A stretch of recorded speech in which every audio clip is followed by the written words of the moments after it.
这个影响和塑造了我的这个个人的这个艺术以及在学术方面的一些兴趣，以及这方面的这个一直从事着往前走的一个动力。我觉得在我们四方沙龙20年第200期的时候，能够邀请到戴锦华老师，是我个人和我们观山院美术馆都会觉得非常非常荣幸的一件事情。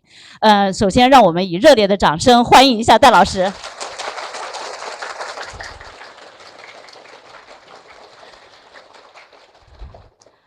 对，四方沙龙，其实也已经对于深圳来讲还是不容易的一个项目。对于一个美术馆来讲，一个学术的项目可以坚持20年200期，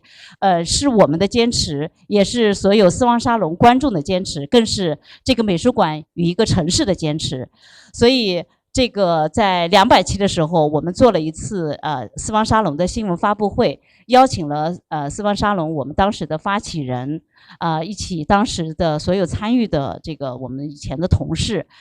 做了一些回顾，同时也做了一期新闻的发布。在那个新闻发布的同时，我们也发布了我们200期戴锦华老师的这个讲座的内容，所以我们那个。这是我们有史以来在2分钟之内就预约报名满的一次讲座，一点都不为过。对，所以呢，就是其他的很多的观众都陆续给我们发来说，我们不行，我们一定要邀请，我们一定要能够过来，所以我们只能在现场加了一些位置。所以我希望大家。因为加了这么多位置，就可能会比较拥挤。大家的在秩序上面就给予我们更多的这个不要制造一些混乱，然后同时再次提醒大家把那个手机调至静音的状态，不要影响到这个讲座的这个过程。那另外呢，就是我们讲座，我再次提醒一下大家，我们在最后的，我们一共2个小时的时间，在最后的这个我们会留出30分钟左右的时间给到大家来提问。这个希望大家有什么样的想法的时候，每个人给自己一个最好的一个问题，好吗？我给大家再次介绍一下，尽管我们现场的观众肯定对戴锦华老师非常了解，但是因为我们这个是有现场直播的，我们线上还有大概有起码6、7千个的观众，所以呢，我不知道线上的观众对戴老师有没有那么深的了解，所以我依旧给大家介绍一下戴锦华老师。戴老师毕业于北京大学中文系，曾任教于北京电影学院电影文学系11年。自1993年任教于北京大学比较文学与比较文学研究所，现为北京大学人文特聘教授，北京大学电影与文化研究中心的主任。戴老师当然他不仅从事这个电影大众传媒的研究，还有性别的研究，这个对我个人影响特别的深。他开设了一些影片的精读、中国电影文化史、文化研究的理论与实践、性别书写与等等，有10门的课程。当然，我估计大家可能不仅仅从戴老师的这些书籍、他的这些课程，还有现在更多的这个视频啊、哔哩哔哩啊，这个以及一些微博啊、这个播客啊等等的平台，都能够这个像我一样。这个有机会来学习到，就是不在北大还能够继续听这个戴老师的课，所以其实我们很感谢有这样的一个时代，让我们这个深圳的这些听众可以不用在北大提前准备那么多的这个课程，先提前在那儿占位儿，就可以在深圳也能够听到戴老师的课程。我就不浪费时间，把时间交给戴老师，他今天将给大家讲的主题是数码时代的爱与怕。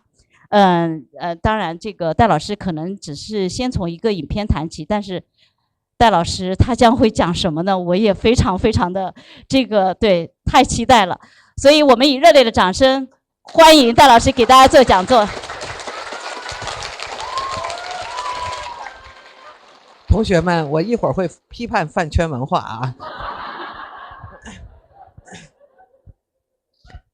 好，感谢观山院美术馆的朋友们哈，感谢那个薛洋老师的反复的坚持哈，他把我们这个讲座和200期哈的重要性反复的跟我强调，然后我也就专门的哈从北京刚刚结束了那个常规的教学课程哈，从北京专门跑来，但是刚才我就是一边觉得来得很直哈，但另外一边也开始觉得惶恐，因为一个是我知道坐在下面的有年轻的朋友们，也有资深的各个领域的资深的朋友们啊，也可能有这个在技术领域当中的专家或者权威人士也在场，所以我有点忐忑哈，真的不知道就是我的对于整个这样一个时代的把握到底在什么程度上是有一点点意义的，还或者在什么程度上完全是一种幻觉、一种隔膜、一种偏差。好，那么大概最近在公共讲座当中，我有一个开场白是一定要跟大家分享的啊，就是在正式进入题目之前，我想先跟大家分享一个我的一个基础的前提啊，或者说与我所这个思考和试图跟大家分享的问题相关的一些前提性的认识啊。那么我第一句话其实是给自己签了一份免责声明。第一句话我个人认为就是人类文明在整个人类文明史的这个向度和脉络上，人类文明已经在2023年跨过了一个临界点。我们所面临的这个新时代，我们所面临的这个全新的，坦率的说危机四伏的世界我个人认为我们应该是不是尝试去分享一种态度，就是认识到或者说承认我们对这个已然到来正在衍生之中的这个时代是一无所知的。我觉得我们试图援引我们的历史经验原有我们既有的知识去阐释今日世界，去阐释这个发展之中的包括技术革命在其中的这样的一个全新的时代的降临，一个重新的改写着人类生活，重新的构造着从我们的日常到我们的心灵甚至关系到每一个生命的生死这样的一个过程的变化，我们既有的知识和我们可能援引到的历史先例，其实经常是无效的。我想我们必须非常的虚怀若谷的承认，我们对我们发生之中的，我们置身其间的影响到我们每一个人的生活，我们每个人也参与其间的这个过程，其实是极端无知的，甚至是一无所知的。我觉得我们以此为前提，我们尝试去提出一些真问题，我们尝试去分享对这些我们一无所知的、没有任何的继承的答案的这样的问题，从分享这个问题开始，然后每一个人从我们不同的领域尝试去接近它，尝试去回答它然后我们必须创造一种新的文化，以适应这个新的世界，以适应这个全球新的文明格局。这是我的第一点我承认我一无所知，我只是把我的困惑，把我感觉到的问题拿来跟大家分享这是我第一个前提性的分享吧。而第二个前提性的思考是，我刚才说我认为2023年我们人类文明跨过了一个临界点我自己不觉得这是我的一个危言耸听或者是望文生义的表达，因为2003年开年我们就开始经历到了一个全球的科技新闻，而就是它变成了一个覆盖一切的话题，那么就是所谓的 ChatGPT-4ChatGPT-4的那个应用使得大家就是有人大喜若狂，有人惶惶不可终日，不论怎样它都成了头条话题。那么我首先要说的是，当 ChatGPT-4成了好像人人争相试用，人人争相谈论，人人争相去表达一种感受或者态度的时候，我们好像似乎没有人留意到此前的或者继续延伸之中的3个重大的与科技、与文化、与世界、与人类生存相关的话题，就在 ChatGPT 的热络之下消失了。第一个重要的消失的话题，就是在 ChatGPT 闯入这个人们的视野之前，人们热衷谈论的是元宇宙。ChatGPT-4 出现的时候，元宇宙就应声蒸发。至少在我读到的那个资料当中，有2个大型的，就是吸引了大量的风投的这个国际投资的新产业公司应声破产了。就是元宇宙公司啊。然后我马上的联想很低下的联想是一个朋友领着孩子来说我的孩子在国外读书，他要选择元宇宙作为他的专业。后来我就说我建议不要，但是那个孩子说我真的很感兴趣，等等等等，我不知道他最终怎么选的，我希望他没选，因为好像再没有人提起ChatGPT-4 一个更高的高度，一个更成熟的技术，一个更全面的影响渗透到我们生活当中的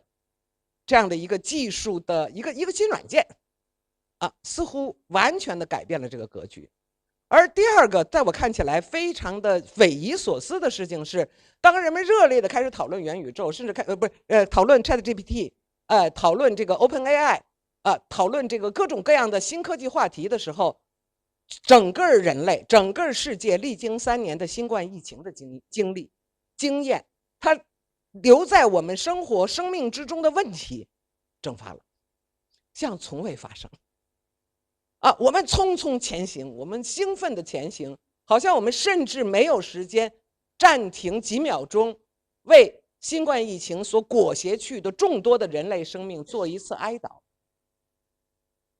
而弗洛伊德告诉我们一个简单的事情，哀悼从来都不是为了死者，哀悼是生者的必须。我们必须有一个仪式来安放死者，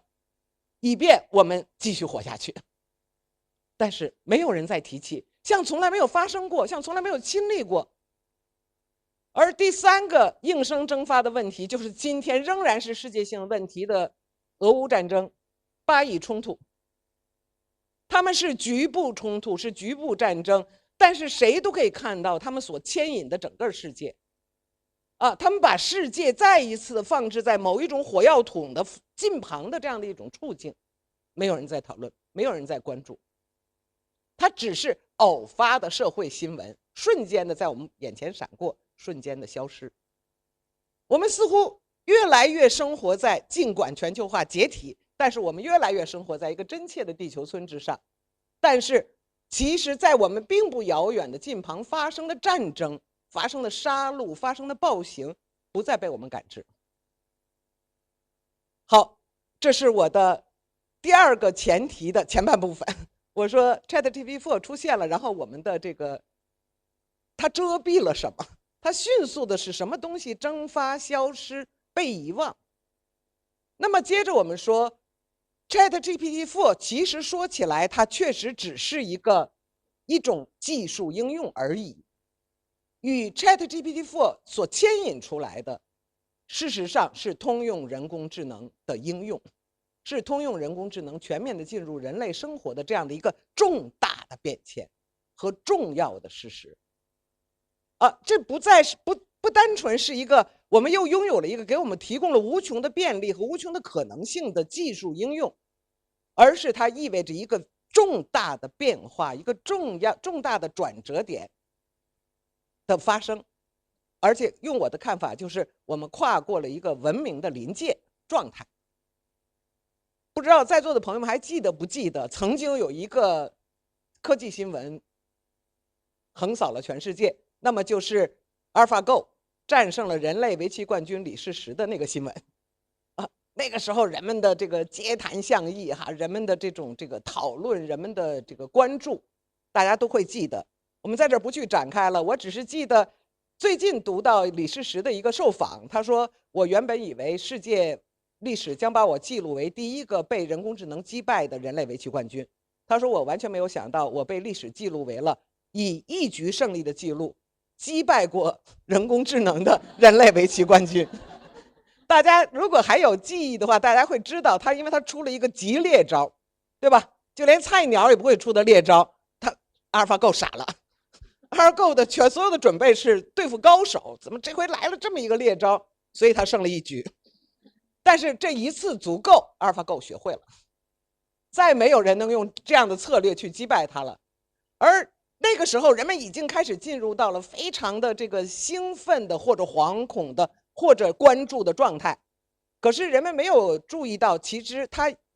已然引申出了今天我们面对的那个问题，其实已然浮现出来了。一个是 AlphaGo 击败了李世石，击败了围棋冠军。这本身不光是我们就说算法嘛，对吧？这个棋牌类它原本就是一套算法而已啊。那么人类战胜不了人工智能，似乎是一个逻辑的结论。人们忽略掉了围棋不是象棋，围棋是中国的6艺之棋。在算法之外，原本我们认为它负载着特别人类的智慧、人类的情感、人类的计谋等等等等，那些似乎是算法不能覆盖的因素，好像没有人去讨论，只不过这是又一个战胜了又一个棋类而已。其次，人们没有注意到的是，战胜了李世石之后 ，AlphaGo 化名 Master， 在网络上横扫了人类所有的围棋冠军。但这还不是问题的全部。AlphaGo 之后，阿尔法猿登场，而阿尔法猿和 AlphaGo 的最大区别是，阿尔法猿是自主学习的。AlphaGo 是我们能想象的那种人工智能，它只不过做到了一个人类难于做到的，就是它有史以来所有的棋谱它都背过。但是阿尔法猿并不是通过学习人类的棋谱，而是左右互搏，自主学习。换句话说，阿尔法猿才是更准确意义上的人工智能，因为它自主学习。那么夸张一点说，有点像科幻小说了啊。夸张一点说，当它成为一个自主学习的人工智能的时候，它已经不是一个机械构建了，它已经在某种意义上成了所谓硅基智慧生命。那一年，我有幸出席过2次相关会议，相关的国际级的会议，然后作为人文学者啊，当然是点缀的哈，专家们是主体。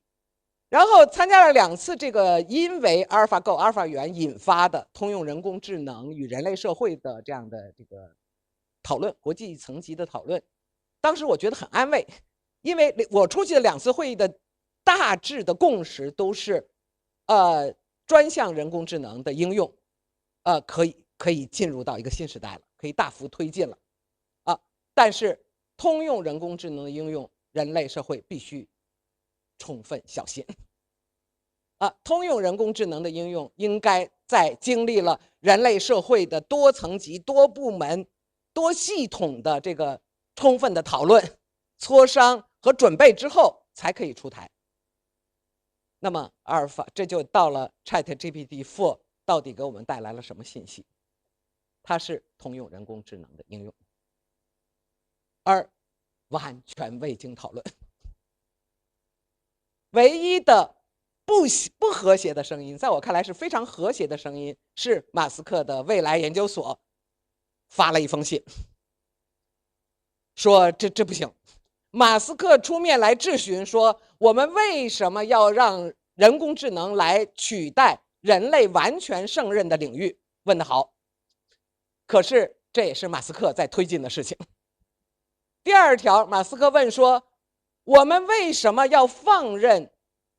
这个机器制造的谎言冲塞了人类的信息通道，使人类不再能够分辨事实和谎言？问得好。但是马斯克买了 Twitter 以后做的就是这件事儿。而有意思的是，他提出的要求是说，各国政府们，你们都干嘛呢？赶紧进入吧，赶紧讨论吧。然后，但是很有趣的是，他只要求6个月的延缓期。他说不要再继续开发了哈，咱们至少停6个月。对不起哈，我以小人之心，马斯克的高度是我达不到的哈，因为马斯克在疫情期间毫无争议的跻身为全球首富。Number 1，那在这一点上就完全我不可能跟他有任何的对话和讨论的层面和空间了。那么他的这样的说法，而且只要6个月，6个月我们可以干什么？我大概小人之心的猜想，这是他所在的商业势力需要短暂的暂停，他需要这个时间，而不是一个真正的去讨论通用人工智能进入人类社会，所谓的碳基生命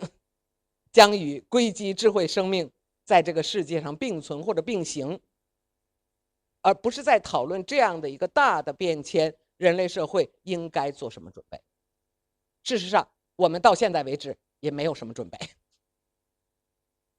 甚至不要说准备，我们连讨论也没有真正的讨论。而在我看来，2023年人类文明跨过了那个临界点，是美国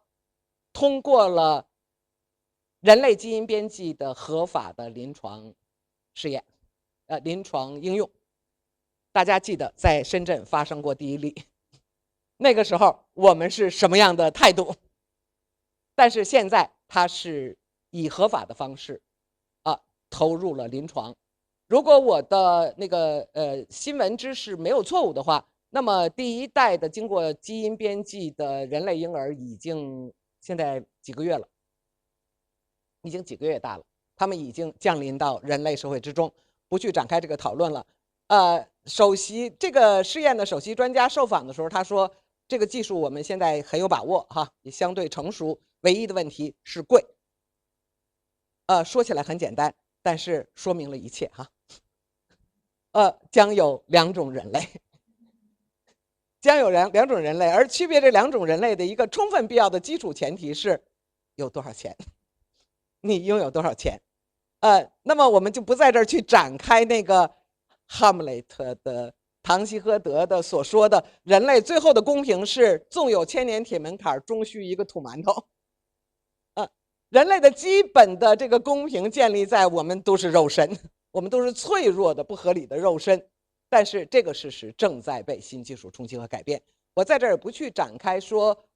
人类基因编辑和通用人工智能的应用，至少在20世纪的科学界的共识当中，他们都曾经被视为文明的大过滤网，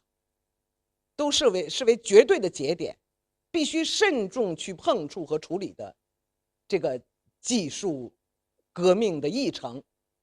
但是我们现在已然过去了，已然跨去了。所以呢，我说想跟大家分享的一个前提就是，我们已然越过了现代文明的一个临界点，现代文明达到了人类文明史上前所未有的辉煌。只是面对着这个辉煌，人类将何以应对？人类将何以自处？我们在什么意义上还能用人类去想象我们与他人，想象我们的共同体性的存在？好，在这样的一个前提性的分享之后，我就进入到我今天的论题。今天的论题是在爱与怕，是在爱与怕的这样的一个讨论之上。这最早一次讲这个题目是在北大跟大学1年级的入学新生试图分享一下我自己的问题和思考。好，那么大家看到了，我在封面上放了2013年的一部好莱坞作品，叫《Her》它也叫云端情人，叫触不到的他哈，这样的一部电影，希望大家看过哈，没看过我推荐，挺好看。好，那么这个影片的作者哈是这个Spike Jonze。Spike Jonze 并不是好莱坞的大导演，也不是好莱坞的支柱性导演，他有一个我们网友给他一个非常准确的定位，他是好莱坞的小清新导演。他的影片的制片成本不是很高，然后经常有一个很脑洞大开的一个很有创意的一个 idea， 然后经由这个 idea 营造出一部精巧的优美的但是轻盈的这样的作品。事实上 Her 也是这样一部作品，但是 Her 这部作品把 Spike Jonze 在那一年带上了世界的这个电影艺术的各种舞台之上就是因为人们认为这部电影非常的有趣，其实我们它仍然是一部小清新电影。如果看过这部电影的朋友们，不知道有没有共识哈？我看这部电影的时候年逾6旬哈，我已经过了60岁，但是当时我观影感觉非常好观影带着某一种微醺的迷醉的感觉离开电影院哈。而这种微醺和迷醉的感觉来自于这是一部迷人的爱情故事。迷人的爱情故事，其实我们说爱情故事难道不是电影这种梦工厂经常生产的产品吗？其实大家都知道，好的爱情故事屈指可数，对吧？感人的、迷人的、唤起我们心理的，包括身体的多重的回馈、共振和反应的优秀的爱情故事并不多。而这部电影我就像看到了那个一生当中屈指可数的一个迷人的爱情故事。而走出影院的时候，当然我们就想起了广告词上已经写了，说这是一部人机恋的故事这是一部人机恋的故事。女主角是一个智能型软件，是一个陪伴型的聊天型的软件。那个时候还没有 ChatGPT-4， 它还在想象的世界当中一个艺术家的想象力所创造的这样的一个应用型软件。那么这个电影的奇特它为什么会被电影艺术的这个舞台所拥抱、所嘉奖？是因为这个电影的奇特是它是一个爱情故事。那么爱情故事，我们说两人国，我们说一见钟情，我们说我与你，我与他。而这部电影当中，我们却发现女主角从来没出现过，女主角完全没有在场。大家都知道，电影艺术首先是视觉艺术，电影艺术是一个被视觉以压倒多数所掌控着的这样的一门艺术。我们说电影艺术是视听艺术，其实声音的主导性是毋庸置疑的。而在这个部影片当中，女主角是不可见的，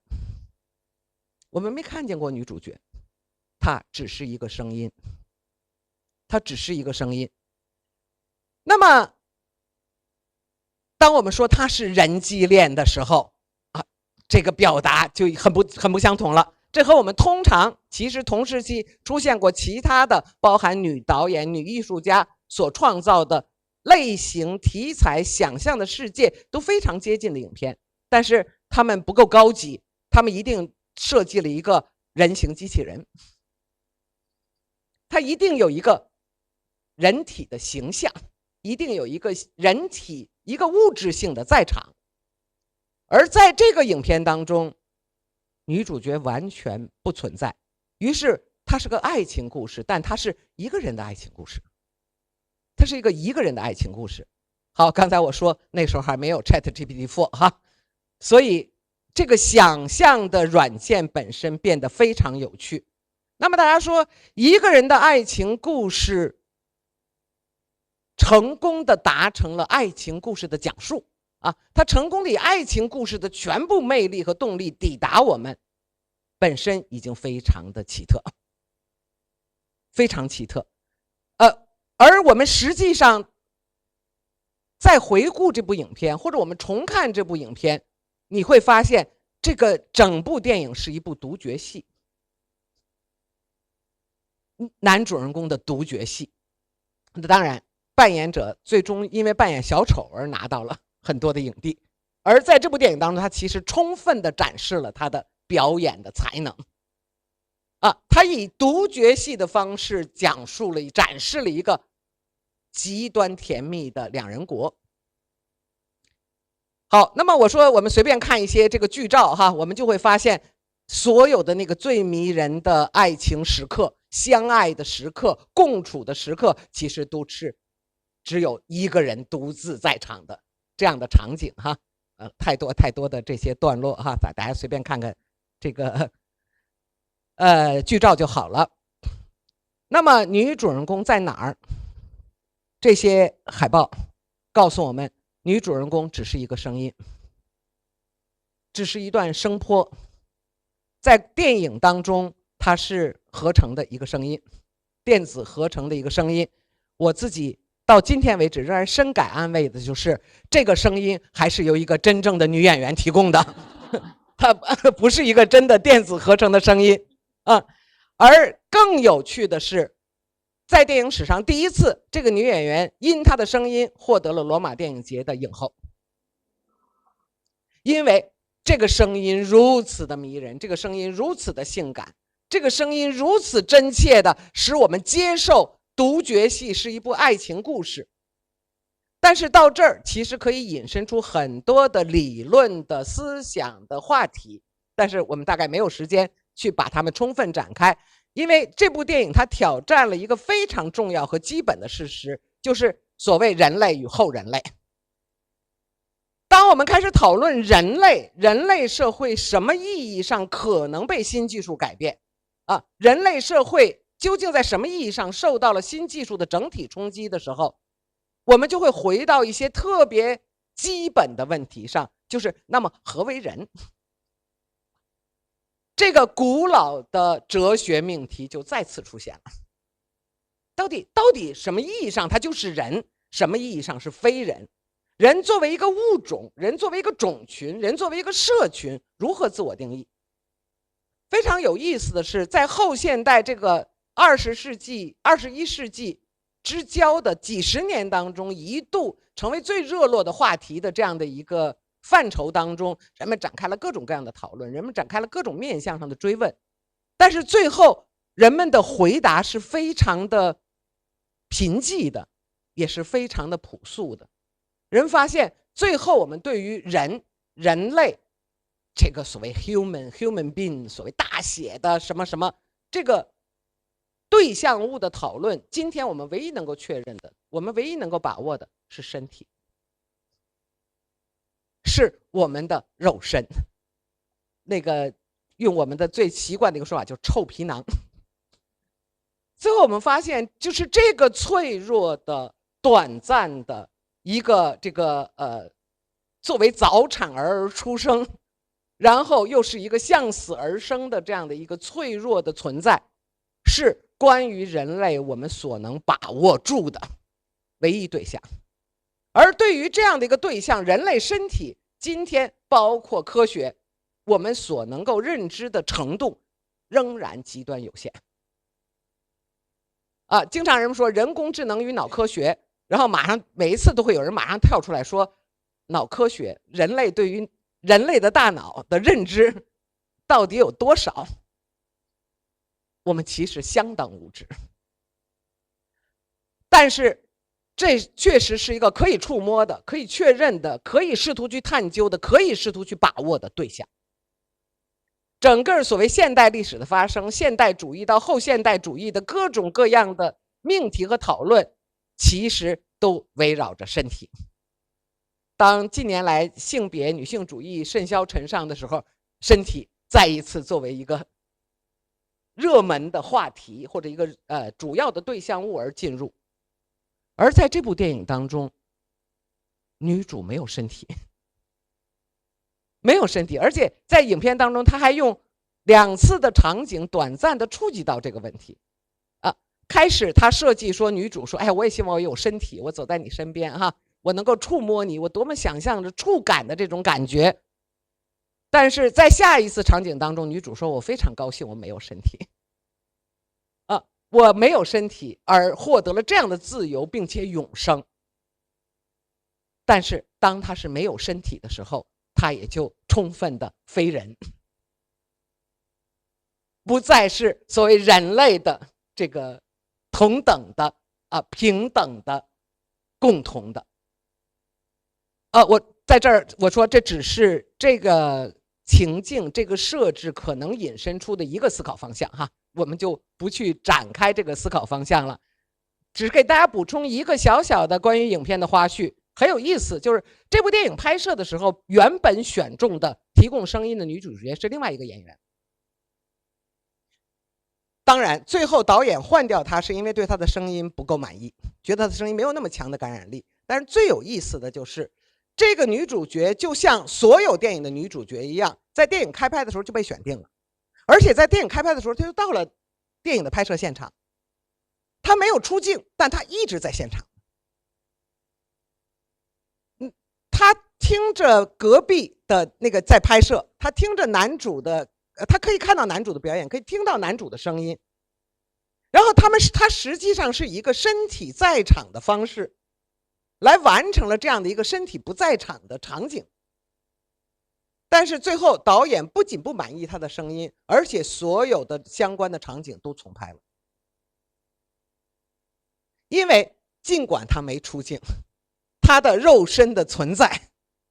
仍然极大的改变了影片的场景及其男主人公的表演。在这点上高级了哈，就非常的高级和高明了。这不是一个营造出来的效果，这是一个在电影的制作现场的一个事实的这样的一个影响。好，那么我们说，接着他重新拍摄了所有的场景，使一个从来没有到达过拍摄现场的女主角，然后以配音的方式，以录制的方式来构造了 Samantha 这个极端迷人和性感的这个女主人公。那么我们说，在这儿好像只是一个人类后人类的故事哈，但是接下来我讲的东西要朴素了。在影片当中，女主人公是绝对不在场的，她从来没有作为一个身体的形象出现，但是她会有这样的海报哈，是欺骗性的海报。当然，这部电影最大的欺骗性的海报是主海报，我不翻回去了哈，就是封面上那一幅，因为是全景当中一对男女互相依偎着，我们以为他们是男女主角，其实不是。他们是两个机灵人，他们是两个孤独者，是两个失去了他们的电子恋人之后的心碎的人的相互抚慰。但是我说，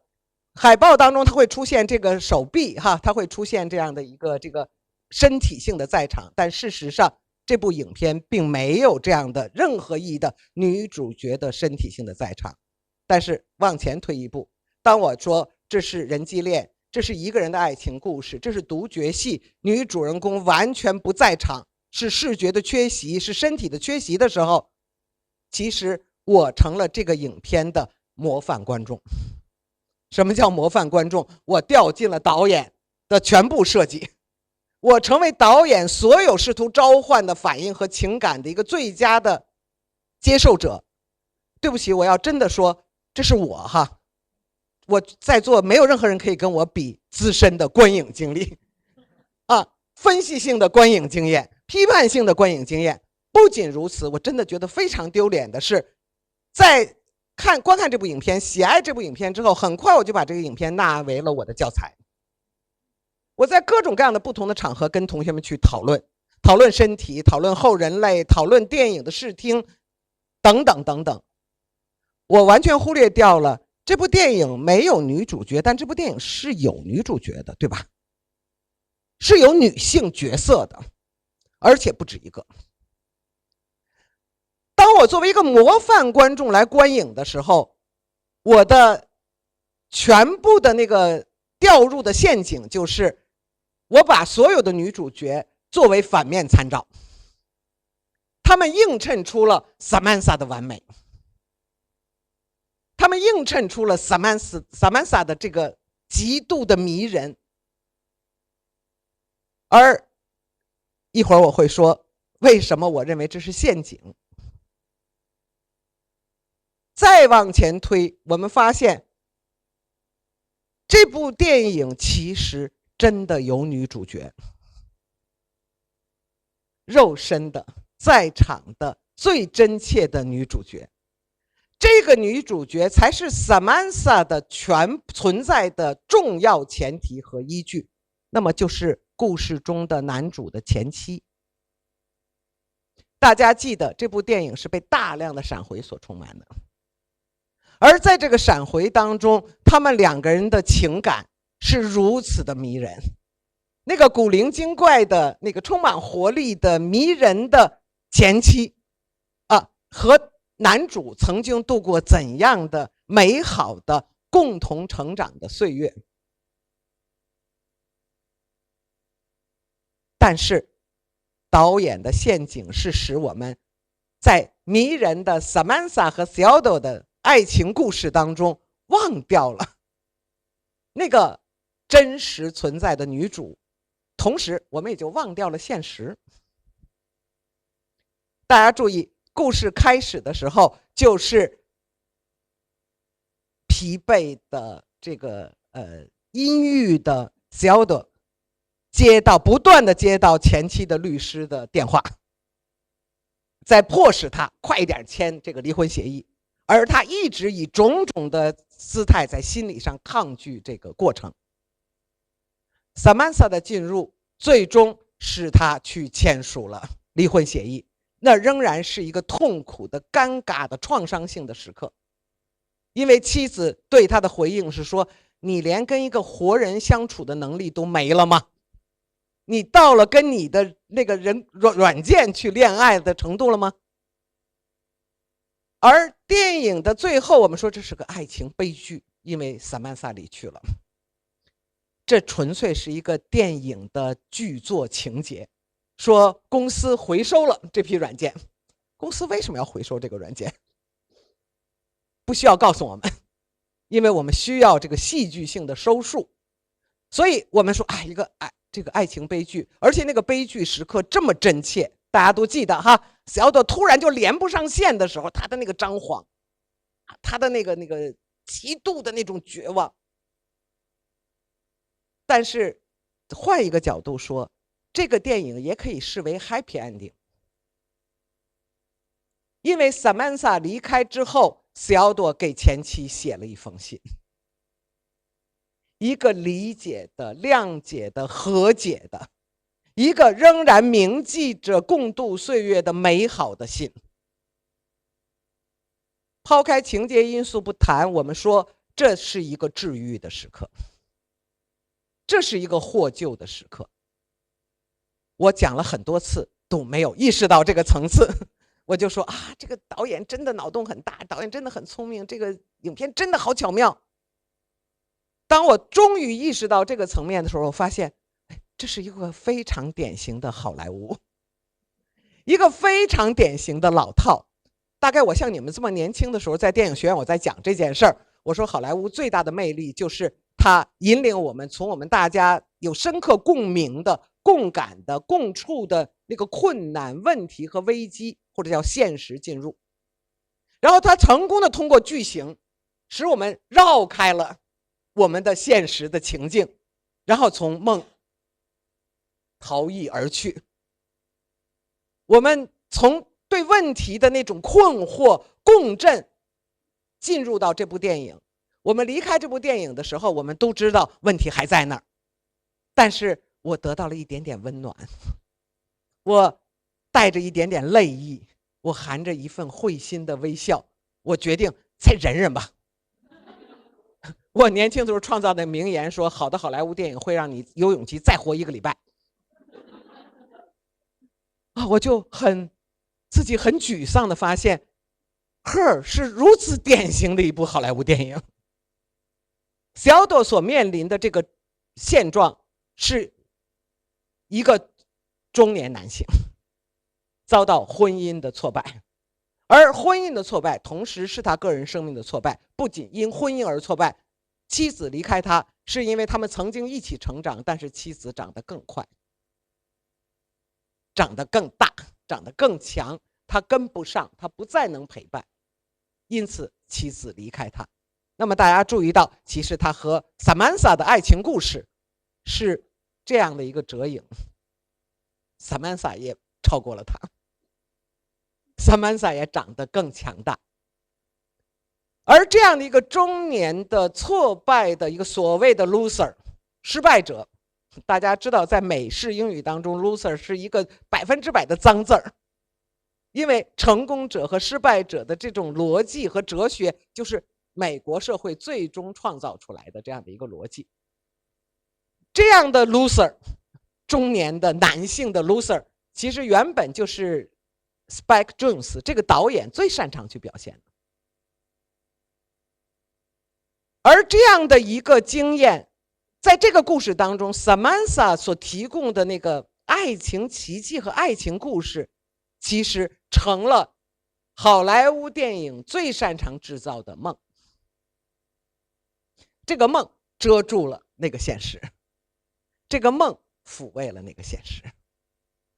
这个梦给那个无法解决、无法承受的现实以一种想象性的出路。而我说我要从这部电影进入，并不是想跟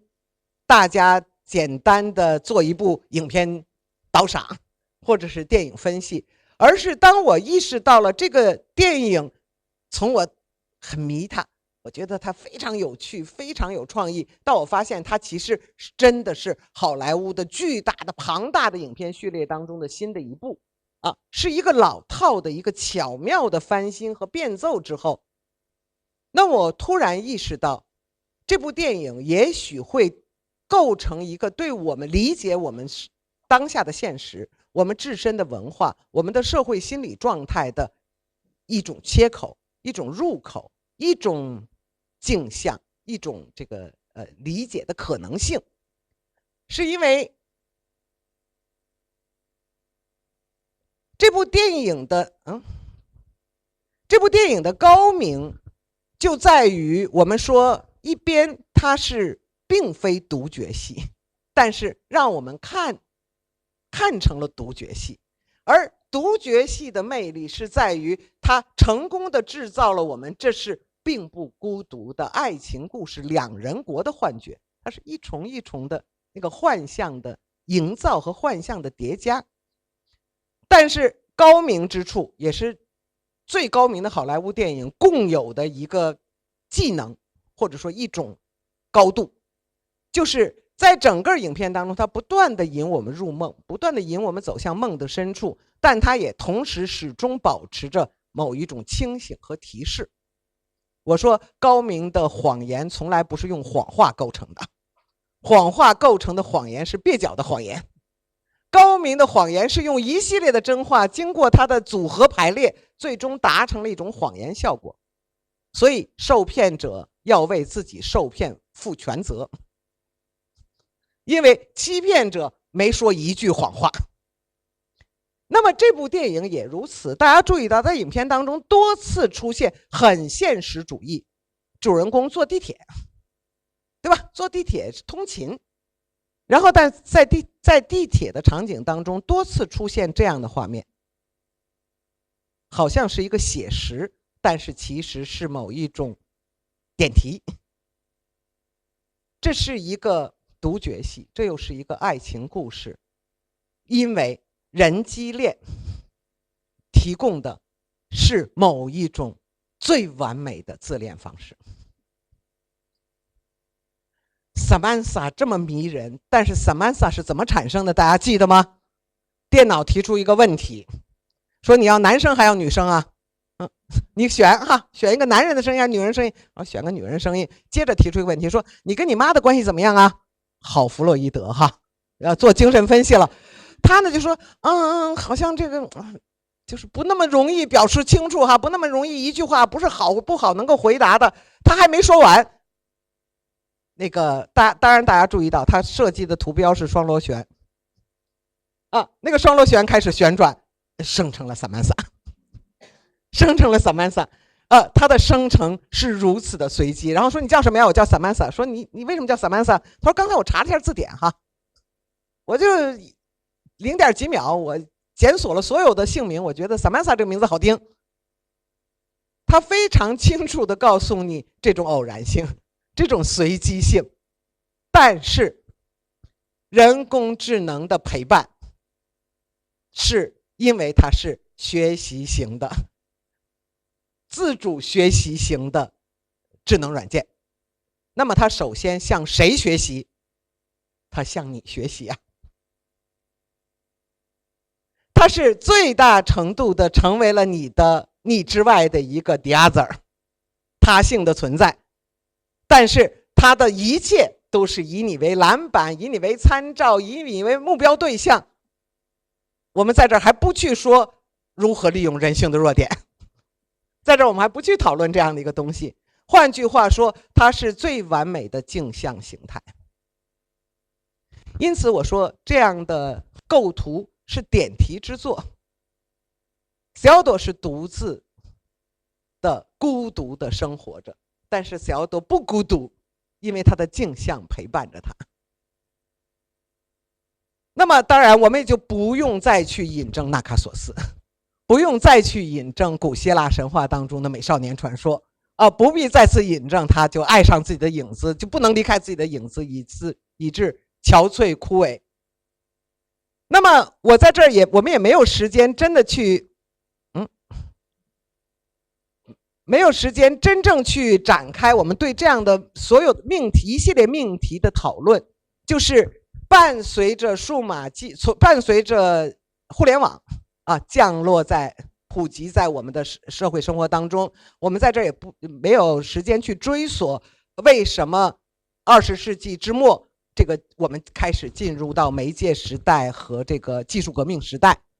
而且我们若真的对新技术做追溯的话，我们会发现，所有的这些技术的基本的开启和它的基本形态，在20世纪60年代已经形成。如果我们去追溯媒介时代的话，我们会发现媒介时代不是发生在20年前的世纪之交，是发生在120年前的世纪之交。电影这个媒介正是代表着一个媒介革命和媒介时代的到来而发生的。这些我们都不可能去展开它或做这个追溯了。我只是说，比如说我需要提醒的一个简单的事实，就是为什么20世纪末历经了近乎100年的那个技术革命突然民用进入日常生活，是因为冷战终结了。此前所有的这些新技术都在军工领域当中。今天我们对于包括今天影响到社会生活的方方面面，养育了一代又一代人的那个电子游戏，它最初的雏形也是在那些军工实验室当中发生的。我们关于新技术当中的达人，或者新技术当中那些灵魂人物的样态生活方式，比如说乔布斯其实都是和那样的一个冷战结构及其冷战结构当中的军工实验室和国家资金的投入密切相关的。这些我们都只是提及根本不可能展开，我们还是把它拉回来。我们说，随着互联网技术开始民用，然后开始迅速的覆盖了全世界，那么它成为一个重要的节点，中间有很多个节点，我们不去讨论。对我们来说，不一定你们都亲身经历过你们可能太年轻对我来说，一步一步的经历过的另外一个非常重要的节点是手机，而更重要的是智能手机。智能手机不光是智能的，而且它是移动终端。而当智能手机开始出现的时候，其实它已然成为了今天我们所说的可穿戴设备。它不可穿戴，但是法国人曾经用了一个描述非常有意思，他说现代人类是一个什么人类？他说是一出生就移植了一个手机在手臂上的那样的一种人类。它是已经成为一种我们的假肢我们的这个身体不可缺少的。现在包括我在内一会儿手机没在身边我就慌掉了那么当然在疫情期间我们没有手机，你是无法证明我是我的，对吧？你是没有任何身份可能的你拿到任何证件和我认识你我是戴锦华呀那样的不行，对不起扫码，拿出你的手机拿出你的各种各样的码给我看一看，它比我更真切的作为我而存在的。好，我们即使不去展开这样的一个存在，我们说这样的一系列的技术革命，这样的一系列的节点的到达和越过那也就不用在这儿去展开我们的每一个人的日常生活的样态内容然后我们去结构我们的生命，去安排我们的时间，去这个构造我们自我的方式，一步一步的被深刻的改变。我在这儿不可能展开这些讨论，我只是说在整个这样的一个过程当中，一种自恋文化越来越清晰的以各种各样的方式开始浮现。自恋是古老的，因为从纳卡索斯那时候就开始了它不是什么新鲜的东西，但是当它以越来越公开的、普遍的、毫无耻感的方式开始蔓延的时候我总是喜欢举2个例子一个例子就是在任何的风景名胜、任何的重要空间、重要场合，我们看到的是自恋的人群，对吧？曾经对我来说真的非常怪诞，因为它叫背对美景，面朝虚空，对不对？然后45度角灿烂微笑，到处都是这样的人。我在很多的那个著名的这个场景或空间当中被驱逐说你入画了哈，你破坏了我的画面，你赶快走开。我当然也在拍照，我在拍风景，对吧？我说这个风景好，我得拍它。结果你成了不需要的背景哈。那当然，现在提供了更大的可能性，一键把我消除了就完了，对吧？这不是更困难的事情。而另外一个例子刚好和美术馆相关，我们说对美术馆的评价最热络的第一条叫出不出片。美术馆、展览馆、博物馆，它设定是我们去观看，我们去看，但是结果它成了被看的背景。所以重要的是你整个布展能不能给我提供漂亮的出片的背景。我们不再看。那么与这个同时发生的就是我们在什么意义上我们仍然是自觉的社会化，我们在什么意义上是自觉社会性的。我们不要说当年一幅战火中的小女孩普利策新闻奖的获奖照片让全世界瞩目越南，让全世界参与了，发动了全球的反战运动和和平运动。今天从叙利亚到这个巴以到俄苏，无数的新闻照片让我们看到流离失所的孩子们，无数的照片让我们看到通过镜头直视着我们的孩子的目光，但是他们从来没到达，我们没有看见，我们没有接受，我们不再能够去感知他人，我们不再能够像感知自己一样感知他人，我们不再能够在人同此心心同此理的意义上去感知他人，我们不再能够在所谓的互主体主体间性的意义上感知他人，甚至我们不需要客体性的存在，因为我们自己既是主体也是客体。也可以说在哲学的意义上，主体理论坍缩了，主体理论崩塌了。可是一个非常简单和朴素的事实就是，当互联网技术投入应用，当一系列的新技术改变我们日常生活样态的时候，人类的个体前所未有的被社会化了。我们的日常生活的每一个细节都依赖着社会网络顺滑的运行，我们越来越个人个体原子化。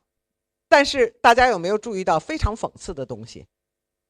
我们与此同时，我们其实分外的相信我们的制度、我们的现实、我们的体制。为什么我说我们分外相信？我们丝毫不加抵抗的，也没有任何担忧的接受了非货币化。我们在世界旅游的时候看到不能刷卡付钱的时候，我们很愤怒。我说这个地方怎么这么落后啊？他为什么还要付钱？他为什么还要用信用卡？而好像没有人想到，当一切都变为不可见的、无形的、没有任何物质保障的时候，我们所有信托的是体制。而在世界范围之内，不同形态发生的是同样的事情。我们高度的依赖社会，我们高度的生活在一个社会化的环境当中，但是我们能感觉到的只有自己。好，我在这不是要展开这样的社会批判啊，今天的命题不是这个命题，我只是举可能对年轻的朋友来说比较熟悉的这个铃芽之旅，铃芽之旅哈，新海诚或者铃芽之旅。铃芽之旅好，很有意思哈，扇门后的世界，关于时间，关于记忆，关于311地震，关于如何关上那扇门，或者如何打开那扇门，非常有意思。但是故事等到最后，我们终于勇敢的女主人公走进那扇门的时候，她遇到的是谁？她救出的是谁？她自己。所有关于时间、空间、历史、记忆、苦难、生命的愉悦，最后只是为了让我们抵达我成长的时刻，我创伤的时刻，只是为了去拥抱幼小的我，只是为了拯救幼小的我，似乎并不是那么典型或者有代表性的，只是它其实表现了一个非常普遍的文化症状或者文化症候。我们无法去想象他人，我们无法去想象诸多的被311地震、海啸、核泄漏所杀戮的人，被污染的土地，今天在向大海、公海倾倒的核废水，我们只能抵达遭受苦难的我们自己。好，他很生气，他觉得我讲的没意思，他就关闭了。好，我说在这儿我拉回来哈，因为每一个题目我们可以展开的延伸的脉络都非常丰富。我今天跟大家讨论的是爱与怕。那我们说，如果自恋给予我们满足，如果自恋提供给我们一种心灵的抚慰和拯救如果我们能在想象当中抵达生命的创伤时刻紧紧地拥抱我自己，我觉得似乎也没有什么问题似乎没有在道义伦理上似乎没有什么可以去被非议的东西，有什么不好吗？因为从来我们就会说，没有真正的利他主义，只有合理的利己主义。我在这儿就不去展开了，这是非常典型的一种后冷战的理论延续或者价值转向因为我们今天无法理解那些舍身取义的人们，我们没法理解那样的一个我说20世纪的高贵的背叛，我从强势集团背叛向弱势集团我损害我自己的利益，去认同于被我的利益结构所伤害的人群，我为那些多数，为那些弱势去牺牲献出自己的一切。今天我们没办法理解了，我们必须用一个我们能理解的逻辑去阐释他们。我们在这儿也不做价值观和历史的讨论。我说，如果你真的能够做到这一点的话，还没有修好吗？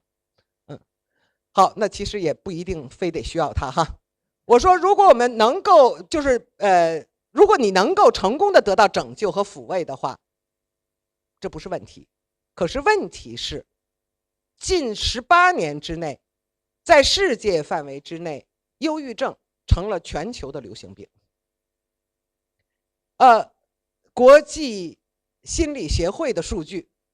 不是最新的了哈，疫情之前的数据说，以年7%到13%的速率在增长，忧郁症患者。当然，与此同时，我们可以把问题从另一个方面去看，就是国际心理协会每年增补50条以上的新的心理疾病的命名比如说密集恐惧症，比如说这个，对，太多了哈，你们都知道，我就不一一去例举了。我就经常开玩笑，我说，在我成长的年代，我会说我心情不好，现在会说我忧郁，我抑郁，进而说我双向情感障碍。而国际心理学会的不断增加的精神心理病患的条目，同时与之同时同步，如果不说共谋运行的是国际的药业公司，当然还包含着以各种各样不同方式恶化的教育机构。当你是一个有心理疾患的人的时候，我没办法对你负责了，对不对？我免责呀。这个孩子有多动症，对吧？那我就当然就不需要去整肃或者规范他的行为。但是这个今天我不打算从这个脉络当中去展开了哈，这本身是另外一个很重要的、很有趣的一个线索。我只是说，我们作为一个现象观察，你会发现，当我们如此的便捷、如此的便利，尤其是中国，我们从一个极度贫穷的、匮乏的大匮乏年代的这样的一个状态当中，发展到今天。然后你们在座的年轻人普遍的是在富裕起来的那个社会环境当中长大的，不久以前就是见了一个外国朋友，他说你觉得中国现在最大的问题是什么？我说经济下行。我说这是最大的问题，关键的问题，核心的问题。然后那个朋友就说，我观察起来你们都挺富裕的哈，一点也不像是下行的就是经济他所能想象的经济下行所能描述的。好，就是温饱在中国的全境之内，我们敢说我们消灭了饥饿。如果我们纳入一个全球的视野，把第三世界国家都纳入的话，真的这是多伟大的一件事儿这个大量的第三世界旅行真的给了我一种极朴素的爱国情绪因为你知道，就是饥饿作为一个普遍的事实，是一个世界多么广阔的地区和多么多的人的日常生活的一个不可改变的事实。在我们普遍在全境范围之内消灭了饥饿，在我们今天我们会特别的吃货突然成了一个美称，对吧？因为我们不经常的感到饥饿，我们不经常的产生一个对食物或者对什么东西的那个热情的愿望我们会觉得哎呀，我今天真饿是一件幸福和奢侈的事情，就是因为食物对我们来说不是问题温饱对我们不是问题经济下行只是表现在那些会花10万几十万的买包的人们开始迟疑一下，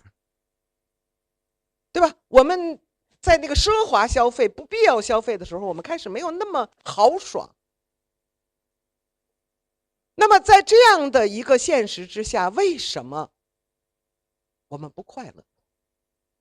我们越来越不快乐，我们进入到了一个不以忧郁症来命名就无以名状的心理状况当中。然后年轻的生命、富足的生命、优秀的生命会轻生，而当你说你怎么可能就这样轻易的舍弃如此短暂的生命？回答是，你可以给我一个理由，你可以给我一个理由告诉我说我为什么要继续活下去吗？或者他告诉你说，我展望未来，我没有看到任何一件有意思的事情。所有的这些东西究竟是在怎样的社会形态、社会结构和社会心理当中发生和发现的呢？同样，我们可以对这个问题有很多种回答，很多个路径去回答，从社会的、政治的、经济的、文化的比如说在中国，我们一定会追溯到37年的独生子女政策所造成的中国的家庭关系的改变、情感经验的改变。但是在这儿，我想要引申出的那个脉络和我们从赫尔进入的那个脉络相关。那么那个脉络是怎样的一个脉络呢？就是我们越来越多的，当我们独自生存，当我们在网络、在新技术的帮助之下，提供各种各样的丰富的陪伴，我们独自，我们不孤独。我们没有孤独，我们生活在网络社群当中，我们生活在网络恋情当中，我们生活在网络交友当中，我们生活在可以如此便捷、可以急剧替换的人际关系当中。不论我们注册任何一种网站，对吧？我们首先就要做一些勾选，很快的，其实就是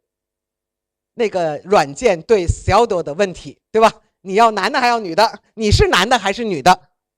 所以我就说性别问题非常突出，性别问题其实也很多参数都被改变了，因为它只是勾选，对吧？我勾选过男的哈，很有意思的经验而且坦率的说，我比较适应男的，作为男的，对吧？就是因为我的个性我没办法在网上做女的。因为他们网络上对性别的想象是一个极端保守的、定型化的和传统的想象我注册我是一个女人，我进入网络社群就会至少有2种情况立刻发生，一种是来帮助你和教育你，对吧？一种是开始来指导你和指责你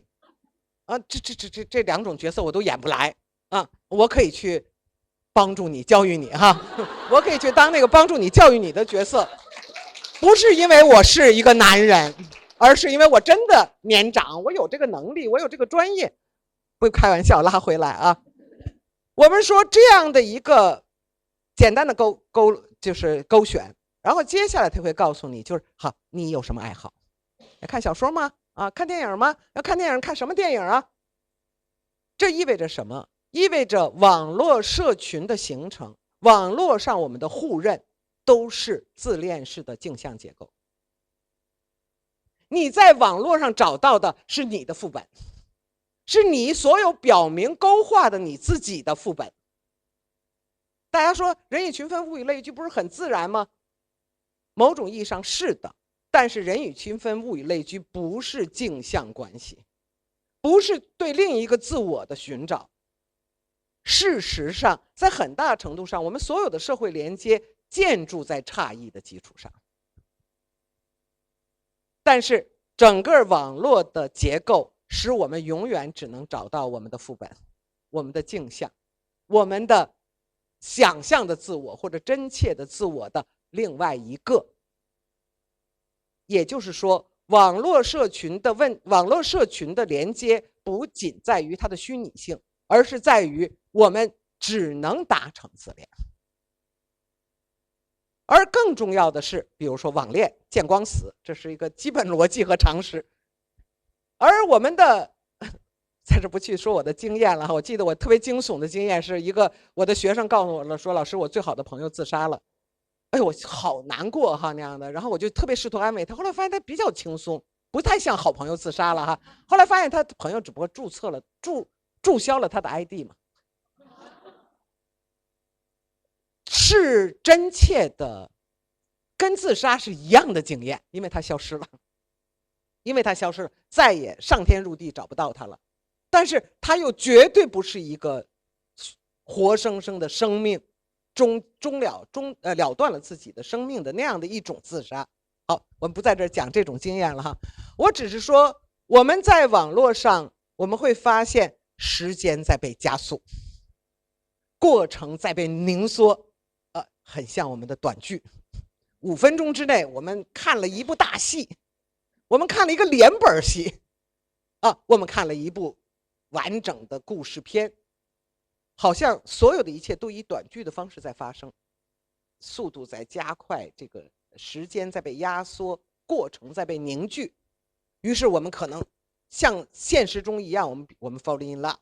对吧？我们经历热恋，然后我们发现分歧，然后我们断然分手。我们在虚拟世界当中经历着我们在现实世界当中同样的情感遭遇，这个人际关系的连接，这个的奋斗、失败、挫败，这是大家都非常清楚的。或者当然包括它的模拟形式比如说游戏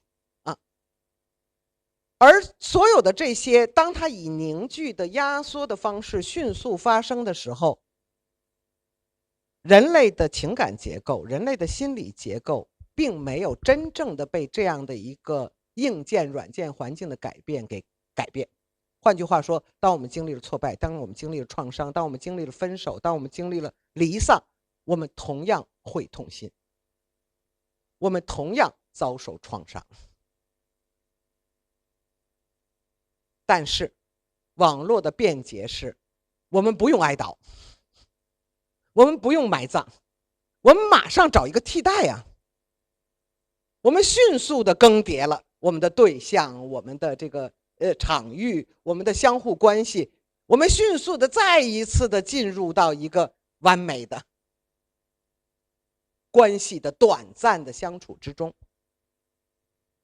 这不是我的观点了。近年来我自己的阅读当中有一本书我自己特别喜欢，然后它现在出版了，叫做《赛博格时代的爱情面庞》。我不大喜欢后来这个定版的译名，它的英文名字就是这个互联网时代的爱情，挺朴素的。然后不知道为什么最后翻成了赛博格时代的爱情面庞，一个西班牙籍的临床精神分析女医师的著作。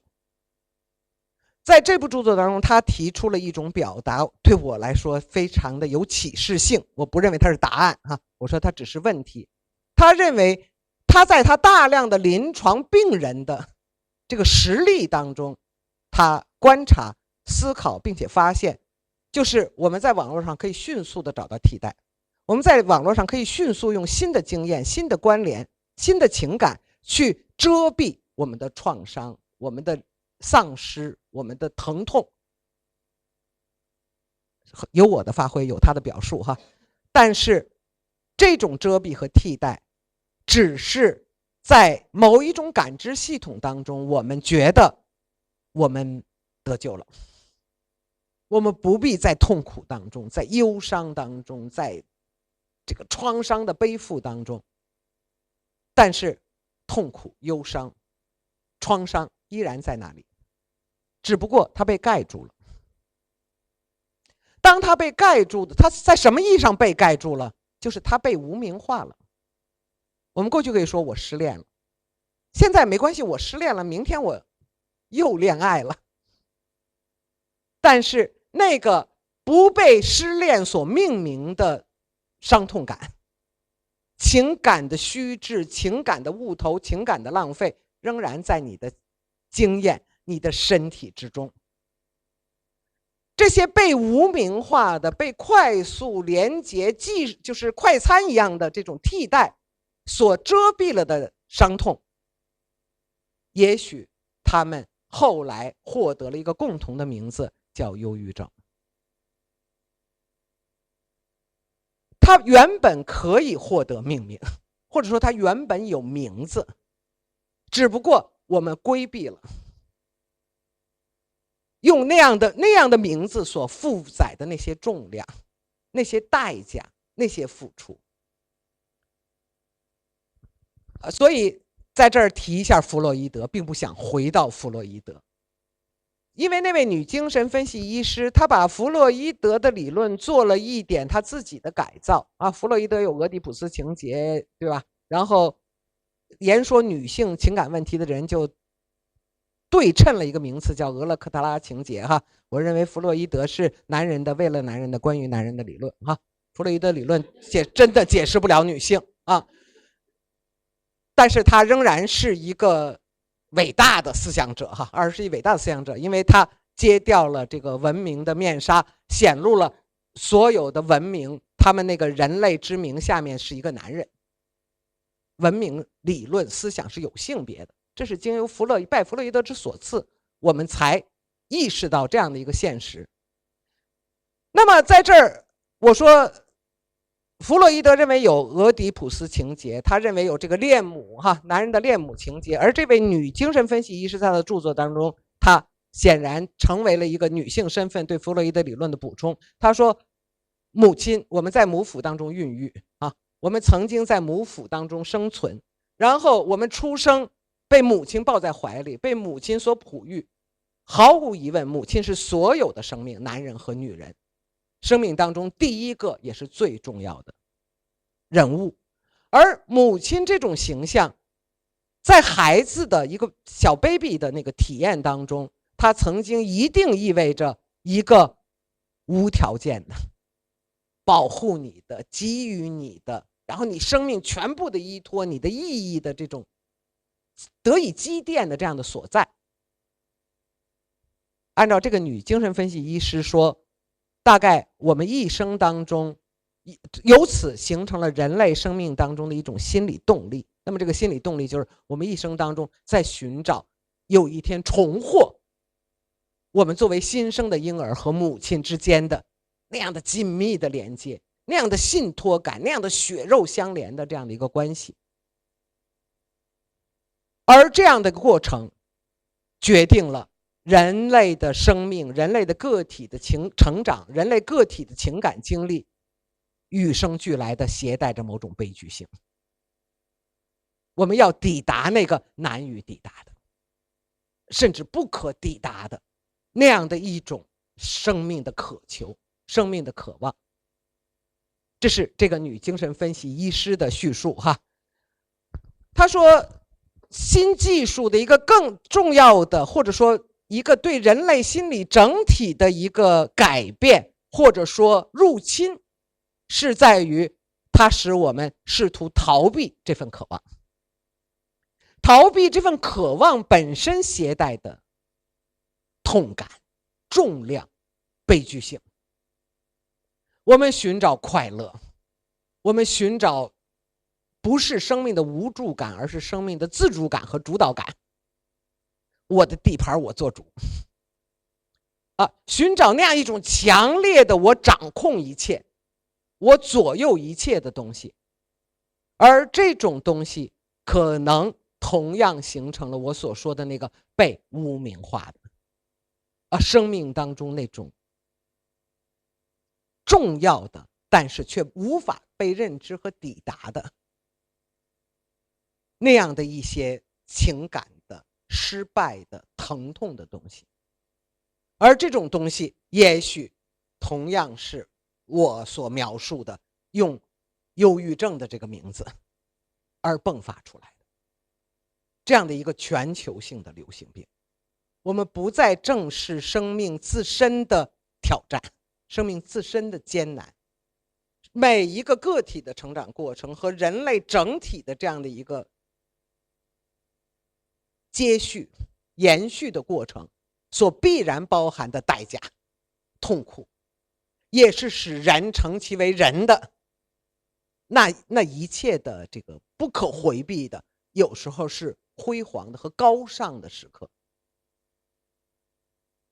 好，当我们拒绝了俄狄浦斯式的悲剧那么于是我们面临的是一种巨婴式的。因为当我们拒绝了那个痛苦，其实我们在很大程度上就拒绝了成长。因为从个体心理学的意义上，从弗洛伊德的理论的意义上，这是成长的必须。我们痛苦，我们付出，我们经历代价，我们遭遇创伤，同时我们长大成人。而普遍的这样的一种所谓巨婴文化、巨婴状态、巨婴国，是否也同样是那样一个以自恋的形态，因自恋之名而使我们不是身陷囹圄，而是自我囚禁。不仅自我囚禁，而且自我阻断。这是这个我们说还是做现象观察我们会发现这个曾经有一本书非常流行，叫《巨婴国》叫《巨婴国》。然后那么一个非常浅表的网络观察，你们会发现我们大家并不经常的讨论 Peter Pan 彼得潘小飞侠，我们并不经常讨论彼得潘而彼得潘到现在为止没有遭到女性主义的攻击，是很奇特的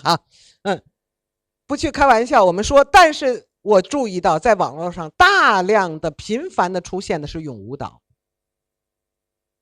也许今天的教养使我们耻于自比彼得潘，但是我们却不拒绝彼得潘的故乡，彼得潘生存的地方的咏舞蹈。那么于是我会发现，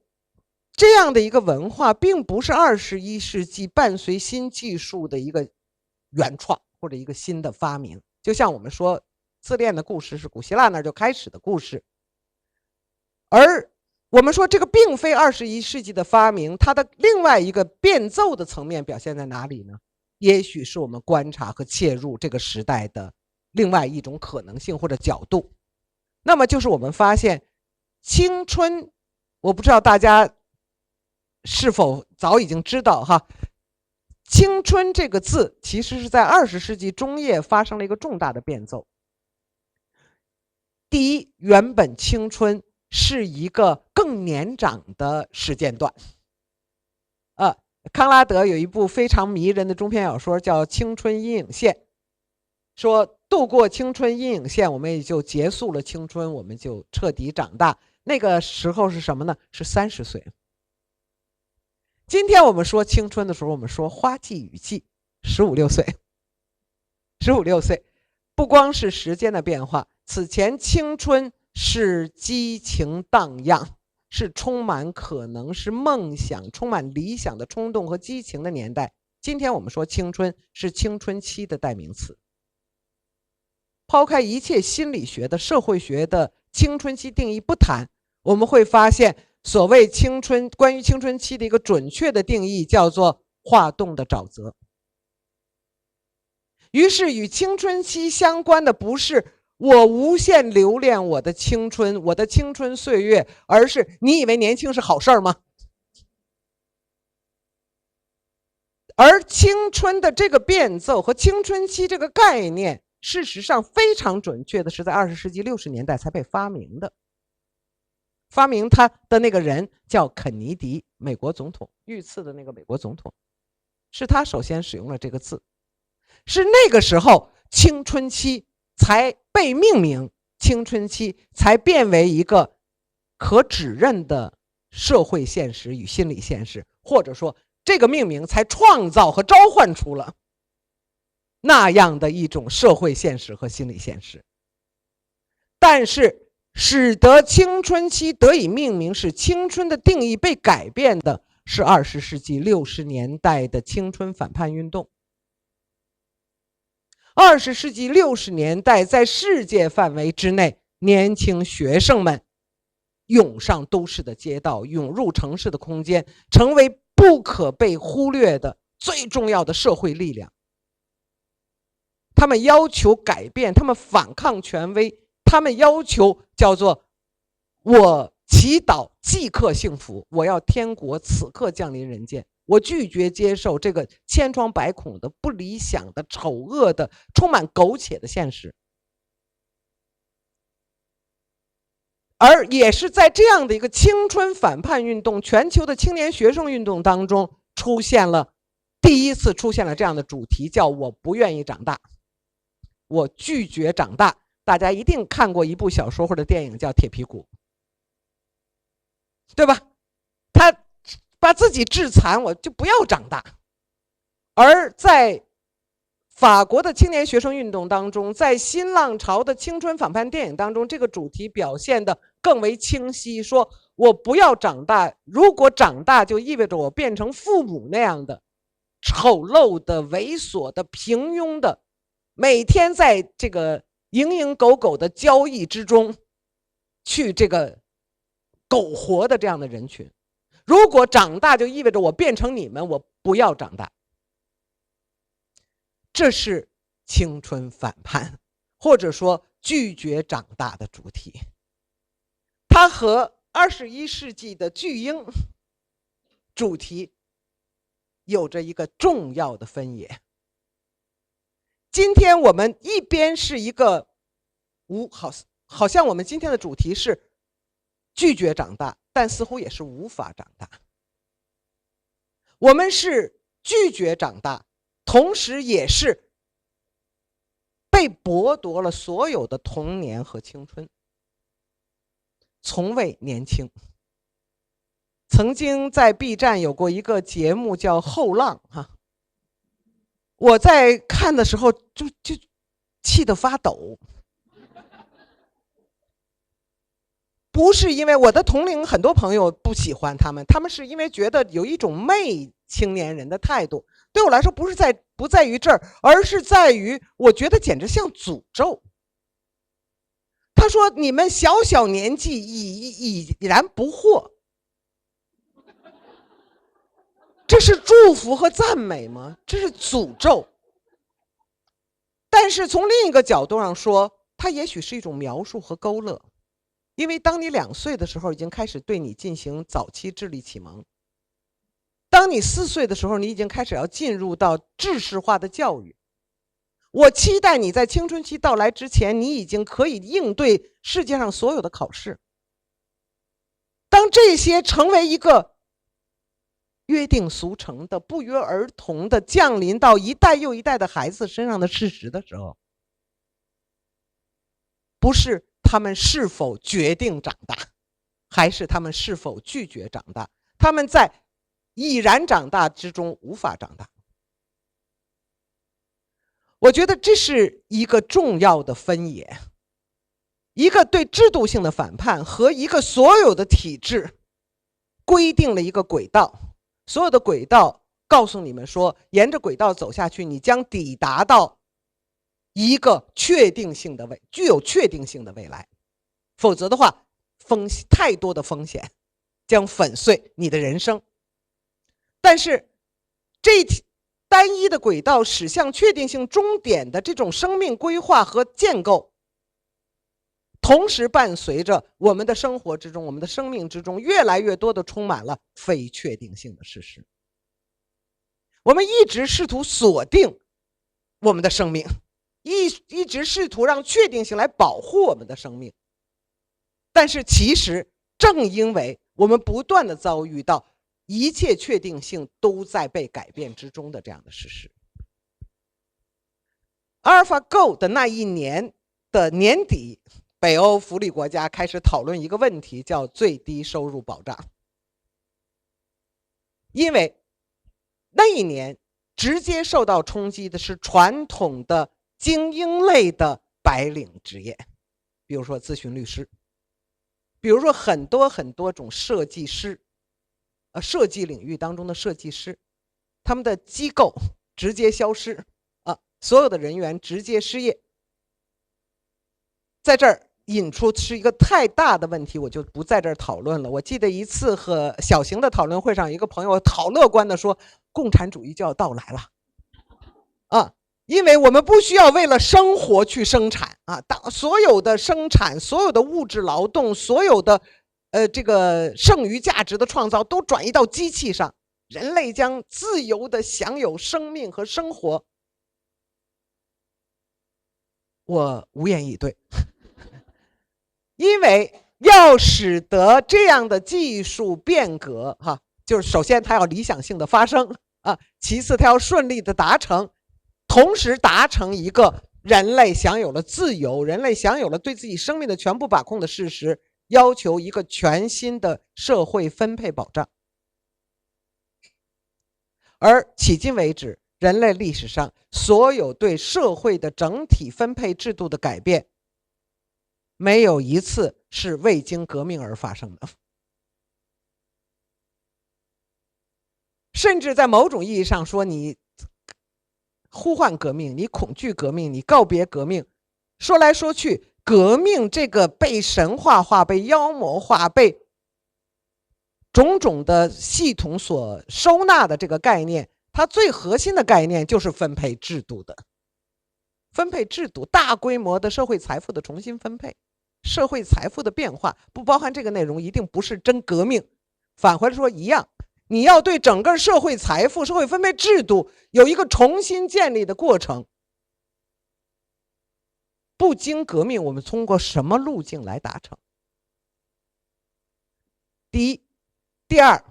所有这些假定，包括共产主义的最美好的构想，乌托邦和反面乌托邦的书写，都在告诉我们这一点，并理想的不需要劳动而自主的完满的幸福生活的假想性前提，就是每个人都是艺术家，每个人都是知识分子，每个人都是读书人，就爱读个书，就爱创个作自己有无限的这个自主的这个渴望，需要时间和空间来达成，需要物质保障来支持。而我们忽略掉了，可能真的对于生命的绝大多数人来说，如果我们真的在没有温饱的问题上，我们仍然劳动是我们生命的需要。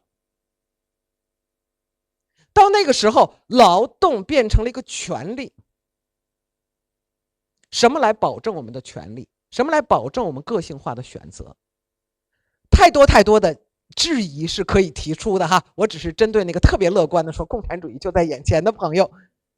就可以提出太多的讨论。而当整个这个变化是如此急剧，新技术所改变的绝不仅仅是文化绝不仅仅是我们个人的生活方式，而是它重组了资本和劳动结构。当它重组了生产和资本和劳动结构的时候，它整个重新重组了或者说它创造了一个全新的世界的政治经济格局。有人称2024年是叫什么扑街的年代啊，在这扑街是确实可以指一些大投资的电影、大重要的这个昂贵的艺术，他们都扑街了。但是同时，它是讲全球的普遍显现的政治危机，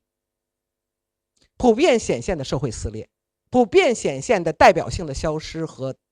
代表性政治的失效。在我看来，有很多解释它的原因，其中的一个重要的原因正在于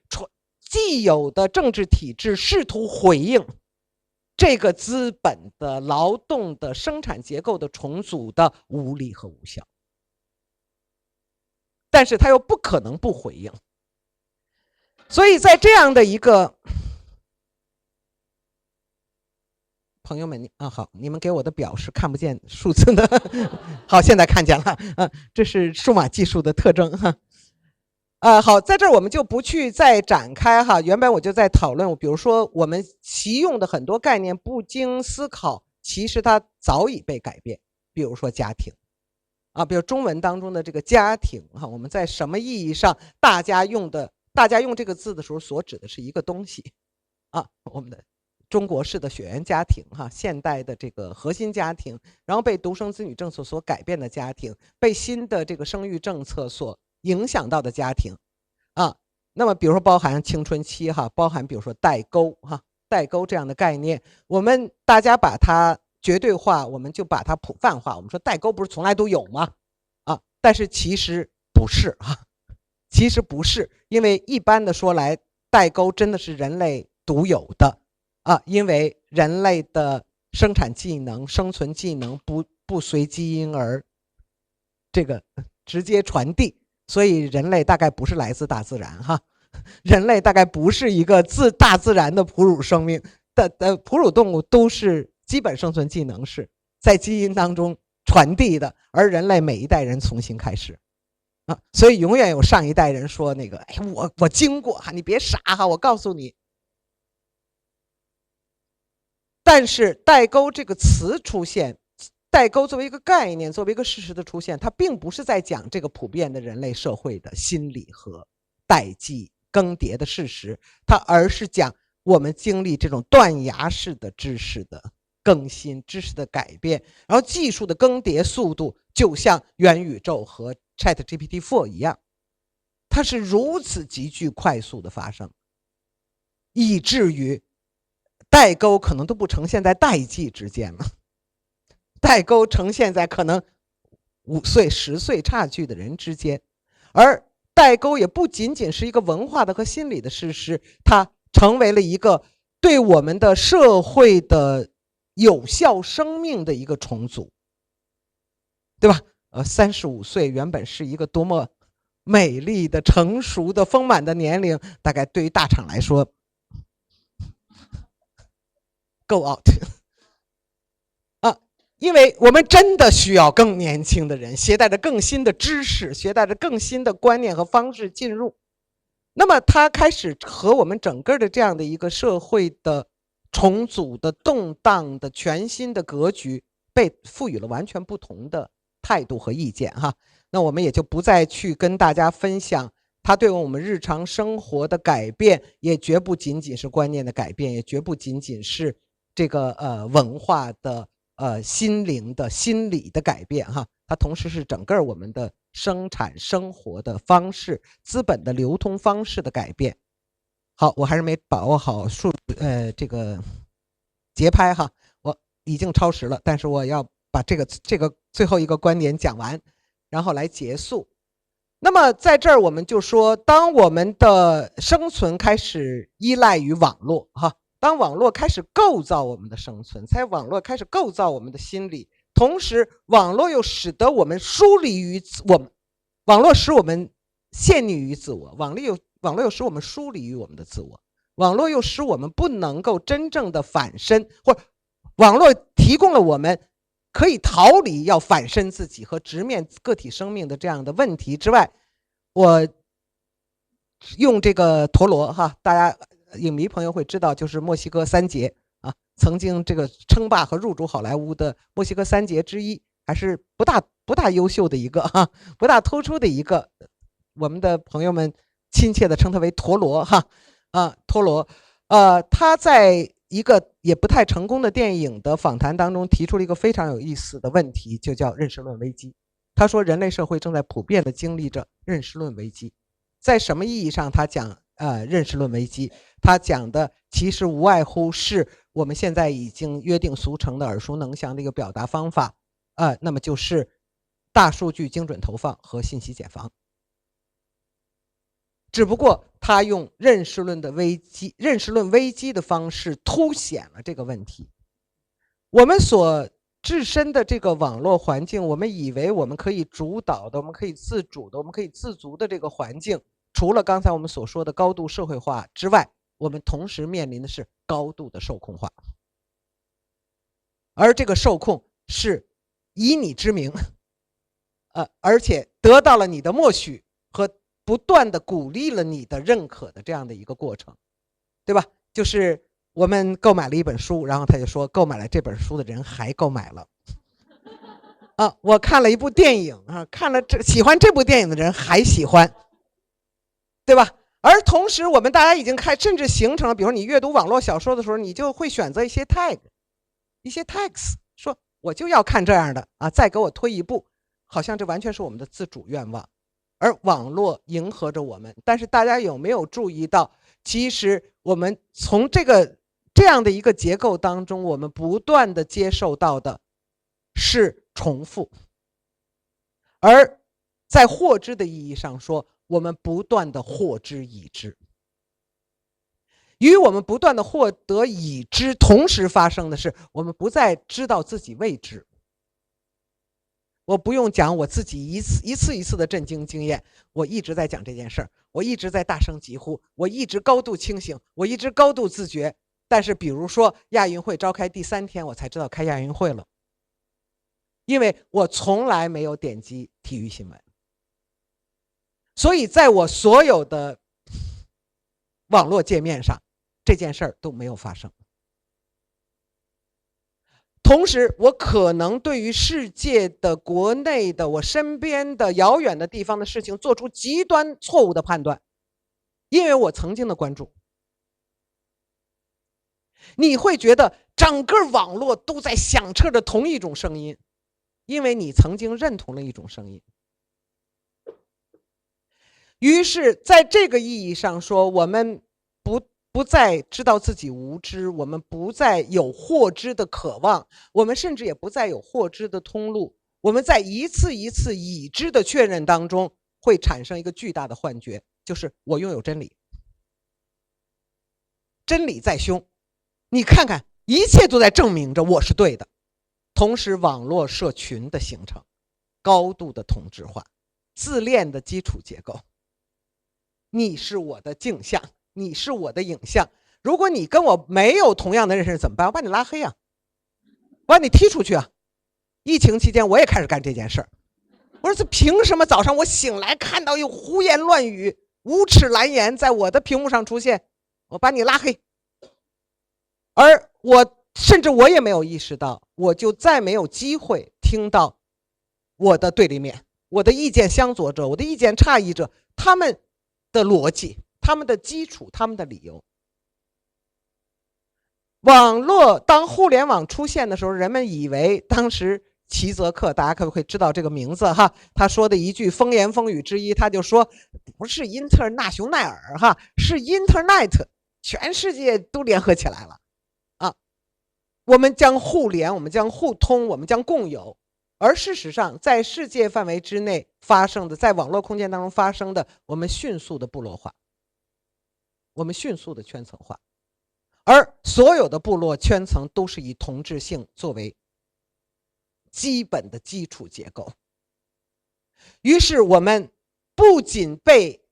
精准投放所形成的信息茧房不断的告知，不断的确认，而且我们相互确认，我们相互背书。不去展开讨论了，我想这是网暴每一次都以那么剧烈的方式发生的重要的结构性成因。当我遇到了我的相左者的时候，对我来说你只有荒谬，因为我的观点我的认同是被一次一次的确认，一次一次的相互印证。所以我们说它形成了一个全面的认识论危机。我们不仅不再感知他人，我们不仅不再到达生命的远方，我们不再知道我们需要学习，我们需要获知信息。新闻曾经具有什么意义，今天仍然具有这样的意义，只是我们不再能够抵达这样意义上的信息和新闻。如果我们说再用一个理论家的话，就是拉康曾经把它称之为整个世界涌动着无知的激情，对无知的激情，我们激情澎湃，而这个所有的激情是朝向一种无知状态的。那我们不去展开了哈。我说由此出现的饭圈，由此出现的这种狂热，由此出现，我在这不是要对这个现象本身，对这个现象本身我有很多话可说，但我在这不说了，没时间说了哈。我只是说非常有意思的就是如果我们说饭圈文化本身它可能构成一个社会症候性的表达和进入对社会分析的这样的一种可能性的话，但是其实更重要的是我觉得饭圈文化不仅表现在我为了维护我的爱豆哈，我家哥哥，而要这个打倒所有的哥哥们，而是在于你会发现非常奇特的这种不断的分化和绝对尖锐的对立，对吧？比如说 CP 粉和独唯不共戴天。我说你们不是有叠加部分对吧？有叠加部分不能使你们产生一点共识吗？没有，我们最不共戴天，我们更不共戴天。那么这种不断的撕裂，不断的分化和爱豆和粉丝之间的关系所携带的深层的那个自恋心理，以及我们当养成系开始成为一种流行的时候，粉丝事实上对于爱豆的那个占有和把控的这样的一个心理机制，这种种的，我在这不去讨论逆苏等等的，我觉得所有这种东西它最后包含的那种关系的反转背后的资本与权力关系，那种自我误投误认，对吧？爱豆，我无数次的碰到年轻的朋友跟我说，我说那你为什么迷肖战呢？哈，到底是为什么呢？为什么那么喜欢王一博呀？他们好像是一个标准答案啊，大家都说看见了一个更好的自己。我没有伤害粉丝们的意思啊，我只是说非常准确，但是又像是一个自欺啊。因为呢，我们这偶像崇拜，或者我说我不拜托你们，如果喜欢我，不要说你们是我的粉丝哈。原因就是在于粉丝在所谓偶像身上爱的是自己，它只是一个自我投射的这样的一个情感结构，所以更好的自己哈，爱上了一个更好的自己。那么这里面的误认、指认、错认，然后自恋、他恋啊，所有的这些结构当中，原本这是这种文化本身始终存在的一种心理结构和文化结构。但是今天我们说，当我是养成系哈，这个我对你具有绝对的掌控权，一定要讨好粉丝哈，你一定不要得罪了你的粉丝，你一定不要让他转黑啊，你一定不要让他脱粉啊。曾经有个小伙子说啊，戴老师，我曾经是你的粉丝，我脱粉了，我就说恭喜哈，这是你的权利，对不对？但是为什么会有这样的？它成了一个文化生产、文化企业都必须考量的因素，因为在背后是资本，是资本，是商品，是生产，是占有，而这些东西叠加在自恋、误认啊，然后想象、幻觉的这些结构之上，它成为整个新的社会文化不能不面临的问题。它是一代又一代，现在不仅是说正在成长中年轻一代，是由一代又一代的人们都必然要去直视、要去直面、要去处理的问题。否则的话，我们每一代人会深深的陷落在这个结构所设置的新的陷阱和新的这种都不是囚禁哈，那样的一个无从自拔、无以自救的状态当中。所以我们就不去展开这样的一个讨论了哈。我们也不去讨论马斯克哈。或者说这个2023年的一个小小的临界点哈，就是索尼国际摄影大赛把金奖给了一部作品啊，一部摄影作品，然后即刻这个摄影师出来说拒领，因为这是 Midjourney 生成的啊，生成的。而从那是第一次我们知道，生成一个形象不是经由形象，是经由3个关键词。就有三个关键词。那么不久以后就是有这个Sora 哈我们3个关键词可以生成自洽的活动影像。而 Sora 公司和好莱坞的6大公司当中的4家已经签约。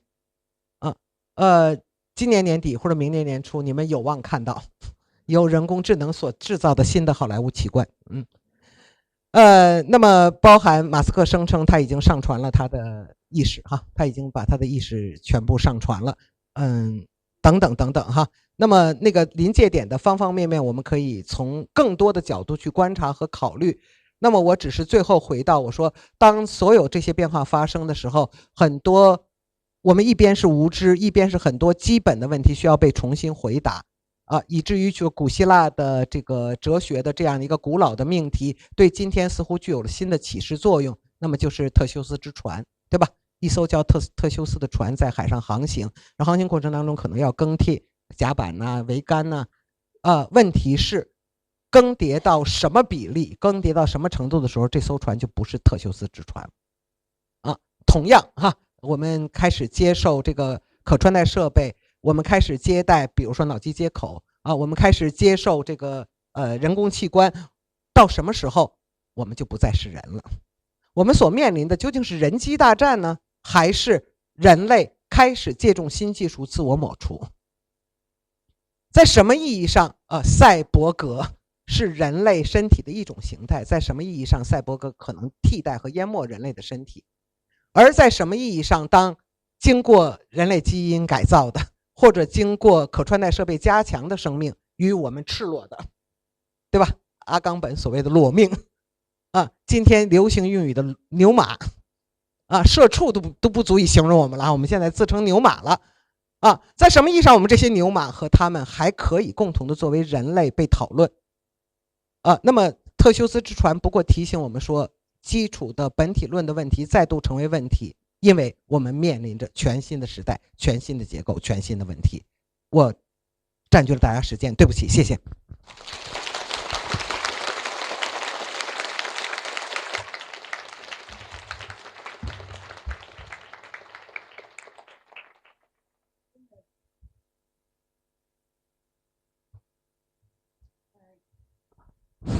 真的，这个2个小时太充分了，我感觉几乎在这个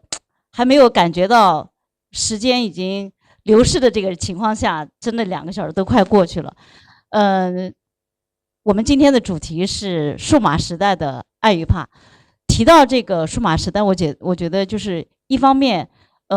感谢有数码时代，我们今天线上才有那么多的观众可以参与进来，如我们一样可以听到了戴老师的如同在现场的这样的讲座，对吧？很感谢有这样的时代，但是同时我也觉得有点可惜，我们在网络上的那些朋友们确实不如我们置身在这个现实当中，置身在我们当下，我们可以以我们的具身看得见戴老师，然后他的这个眼神每一次飘过，这个看得见以他的余光，因为我坐在那个角落，他的余光瞟过我的时候，我都会心里边有那么一跳。看上去我很那个轻浮的哈，一直眼神飘来飘去。但是就是那一瞟的感觉，你能有那种呼应的状态，是我们在一个数码的那个屏幕的背后的人很难感受到的这种具身的感觉。我又觉得为他们感觉到有一点点的遗憾哈。整个这个听下来的时候，我其实没有机会能够低头想那么多，写那么多东西，就是因为我实在不愿意错过每一句话。所以呢，我刚才在最后不得不因为要在这个作为学术主持要讲那么几句的时候，我想到了我跟这2天我跟我儿子和我先生在家讨论的一件事情。我说可能我说儿子你要有的时候要放下手机开始看书。为什么看书？不是说书那么重要，而是我们可以放下数码，遭遇一个更真实的世界。你触摸到看书的时候，你可能就是以自己的经验，以自己就是你去看书的与文字交流的时候，你是可以带有想象力的去遭遇这个世界的。然后我就觉得我们是可以，我跟他讲，我说我们可以有更多的视角和可能性，才能建立起一个更立体的丰富的自己，就成为并且珍惜我们作为人类本身这个身体，我们作为人本身可以去感知这个世界，而不是一个投喂到给我们的这样一个世界。这是两码子事情。这个是数码时代我们可能需要暂且有的时候把自己放下，成为一个具体的人的时候，这种可以去感知世界的方式。今天戴老师这个其实仅仅是一个数码时代的爱与怕，我们到底要爱什么？我们到底要害怕的是什么？然后我从一开始看到戴老师给我的这个那个标题当中要讲的那个演讲内容，提到的是Her，就是这个电影它取名叫Her而不是戏，就是我当时就有一种特别触动的感觉。因为如果是戏，它是一个非常主体的感觉，主格的状态，而为什么是Her，它是一个客体的状态，它是一个，对吧？它是一个被动的，它甚至你说它又是一个完全被动的吗？它又是我们感知到的那个对应的Her，是吧？就是 Her 到底是谁呢？就是我们畏惧的又是一个什么样的Her呢？所以这个我就感觉到真的是可以想象到，今天戴老师给我们的太丰富了。我把时间再交给现场的朋友们啊。远远的还没有开始的时候，就有一个朋友，我们今天可能没有那么多的时间，我们大概在5个问题左右，而且每个人只可以提一个简短的问题，好吗？谢谢。那个朋友，我们把话题先给那个，你往前走一下，这样我们把时间可以更缩短一些，谢谢。没有。戴老师您好，然后我是一个非常喜欢您的，我学生时期其实基本上看了您大部分的那个讲座和公开课的视频，然后在有一个跟此次讲座类似主题的讲话上，我也听到您提起过，就是我们对于疫情这3年的健忘。然后说实话，那一刻就是有一种非常羞愧的情感，然后也让我开始反思，因为那个时候那些比较痛苦的记忆还是很深刻的，但是我就会想，为什么自己如此轻易的遗忘？然后包括我观察最近社会上负面新闻也是比较多，但是这些负面新闻对于这个社会的改变似乎更少了，包括我自己和对我周围同龄人的观察，我觉得大家的愤怒是特别的廉价，而且转瞬即逝的，甚至有一些同龄人，他是这个反应是直接越过了愤怒，而到了一种习以为常、漫不经心，或者说是自嘲的状态。然后我觉得这种反应和状态，其实对于事件的解决和这个社会的进步是没有益处的。所以我想问问戴老师，就是在这种情况下，如果作为一个关心社会议题的人，他要如何在这种时代下自处呢？就是我们如何找到自己的出路？谢谢戴老师。马上回答吗？我回答不了你的问题因为我刚才说嘛，第一我一无所知啊。真的是一无所知，就是我们在一无所知情况下，我没办法回答怎么办啊，因为你的问题实际上是怎么办啊，但是我只能是做建议。我觉得就是你说年轻人的愤怒转瞬即逝哈，或者说甚至他们不愤怒，其实你大概描述的也是还是网络表象，还是你在网络上看到的啊？就是经常比如说就是那种以网暴形式爆发的啊，所以我是觉得我还是建议要谈这样的问题要做更深的观察啊，要做更直接的观察啊，就是刚才他说的是去读书哈，就是大家说那怎么办呢？我们面对信息茧房，我们这真是一点办法都没有哈。那么我觉得不是啊，就是说去书店呢，去那个什么呀，就是所以你刚才说我谢谢你哈，喜欢我的东西，但是我还希望你读我的书啊，而不光是这个网络的网络的这些信息啊那样的。至于说我们应该怎么办，我觉得这个不是我们个体能够回答的，我们只是先从改善我们个体的，比如包括获知的状态，就我怎么能获得知识的状态开始，不要以为因为网络一定给你这个幻觉，就你全知天下事，有什么我不知道的吗？我即刻就知道，但是其实是经过太多的选择和无形的那个墙的啊。然后同样就是说对自己同代人的观察，我也觉得需要有更多的路径和更直接的思考。然后我从改善我自己的获知，然后我开始思考，我们才能谈我们有没有机会形成一个改变我们的现状啊，乃至改变这个社会的某些状况的一些可能性啊，因为否则的话跳过好几步，因为我就是一则我一辈子就是警惕不要好为人师哈，二则到现在我真的不知道，我现在越来越不敢开药方，是因为我的所有的药方一定是置身在我的生存环境之下，可是我的生存环境可能比绝大多数的年轻人要好太多，因为我在那样一个时代当中走过来，所以我觉得这个最后的那个答案一定是你们自己去给出，说我们怎么办，我们该怎么办但是我觉得在进入到这一步的思考之前，前面还有很多的我们可以马上改变的，真的走出宅啊，走出自我，看见别人，学会倾听，然后那个用那个传统的方法去打破这个信息茧房。我觉得这些是我们可以做的，和马上开始，然后慢慢的我们走到那一步。对不起，没有能回答你的问题，谢谢。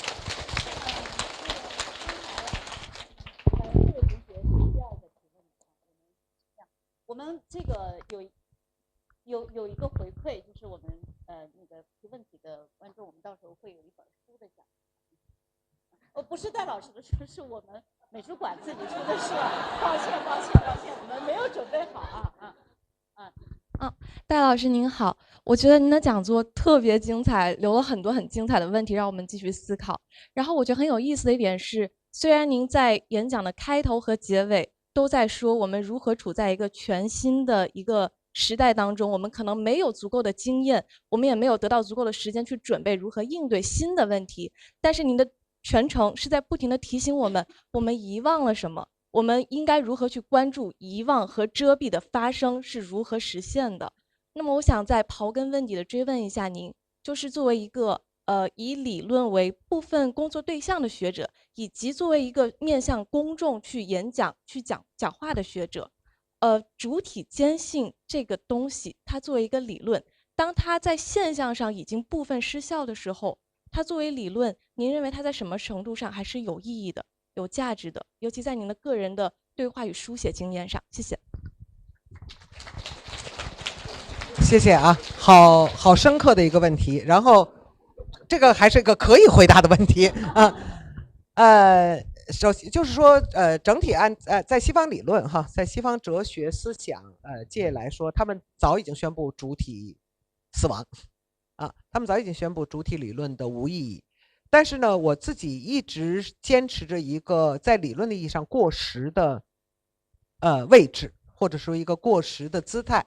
就是我说这个，当我们在所有的批判、分析、思考、反抗的意义上否认了主体的时候，全球资本主义是以巨大的主体姿态，在这个面对着我们，同时整合着我们。尽管我们其实已经破碎不堪了因为我就说，我们的网络生存使我们的那个不光不再是一个主体，而且我们不再追求自己具有主体自身的那个整一性，对吧？就是说我有很多很多的 ID， 我有很多很多不同的网络身份，但是大概你们这些网络原生代、网络原住民，你们就不会去思考说我的这个网络身份和那个网络身份之间有没有逻辑相关，有没有共同的基础。我觉得这是这个看上去这是个体生命当中的一个网络生存的现实，但是同时你会发现，尽管我可以接受和容忍我在网络上的身份是四分五裂的，但是同时我有一个强烈的，好像这个社会有个强烈的共识，说现实没法改变，我们别无选择然后所有变化世界的那个梦想都是谎言，或者把我们带向地狱的更深处。那么这种所谓主体建构的力量，这种所谓主体召唤的力量，是我无法无视的。所以我在我的思考当中始终包含了一个向度，就是我们有没有去创造和命名新的历史主体的可能性。如果有的话，它在哪里不要告诉我说全是无产者联合起来全世界无产者真的越来越多的无产者这个创造新技术在产生财富的同时加剧这个贫富分化那么就是不用说那些老套了就是真的富者越富，穷者越穷富者恒富，贫者恒穷恒贫。但不是要讨论这些东西，而是说在这样的一个很多人无权势，很多人陷于赤贫，但是他们现在没有共同的名字因为无产阶全是无产阶联合起来，不光是一个口号，它是以大工业、以产业工人阶级为它的直接对象的，所以才说资本主义创造它的掘墓人。而今天是派遣劳务，是这个零工经济是全球性的流动，已经不再有这样的一个可以对应的生活方式和社会群体。那么我们是一定要仿照那样的去召唤一个历史主体吗？还是我们能够创造出怎样的历史主体？我真的觉得就在这些青春文化当中，其实包含了很多的潜能我今天没有时间展开另外一个话题，我曾经用了另外一组概念，叫潜意识自觉和这个自我说服来描述某一种网络群体的生命状态我所谓说的潜意识自觉，就是说其实他知道，但他不让自己知道然后他是一个自我说服，同时也是一个自我催眠。所以在这个意义上说，就说我说我不当那个不当什么人间指南人生导师，是在于我非常知道你无法唤醒一个装睡的人。你别以为人家都是铁屋子，你在铁屋子里呐喊把人家叫醒，人家根本就没有昏睡他只是不愿意醒来，就不愿意直面那么就是这是一个普遍的心理状态。那么在这个状态，在这样的一个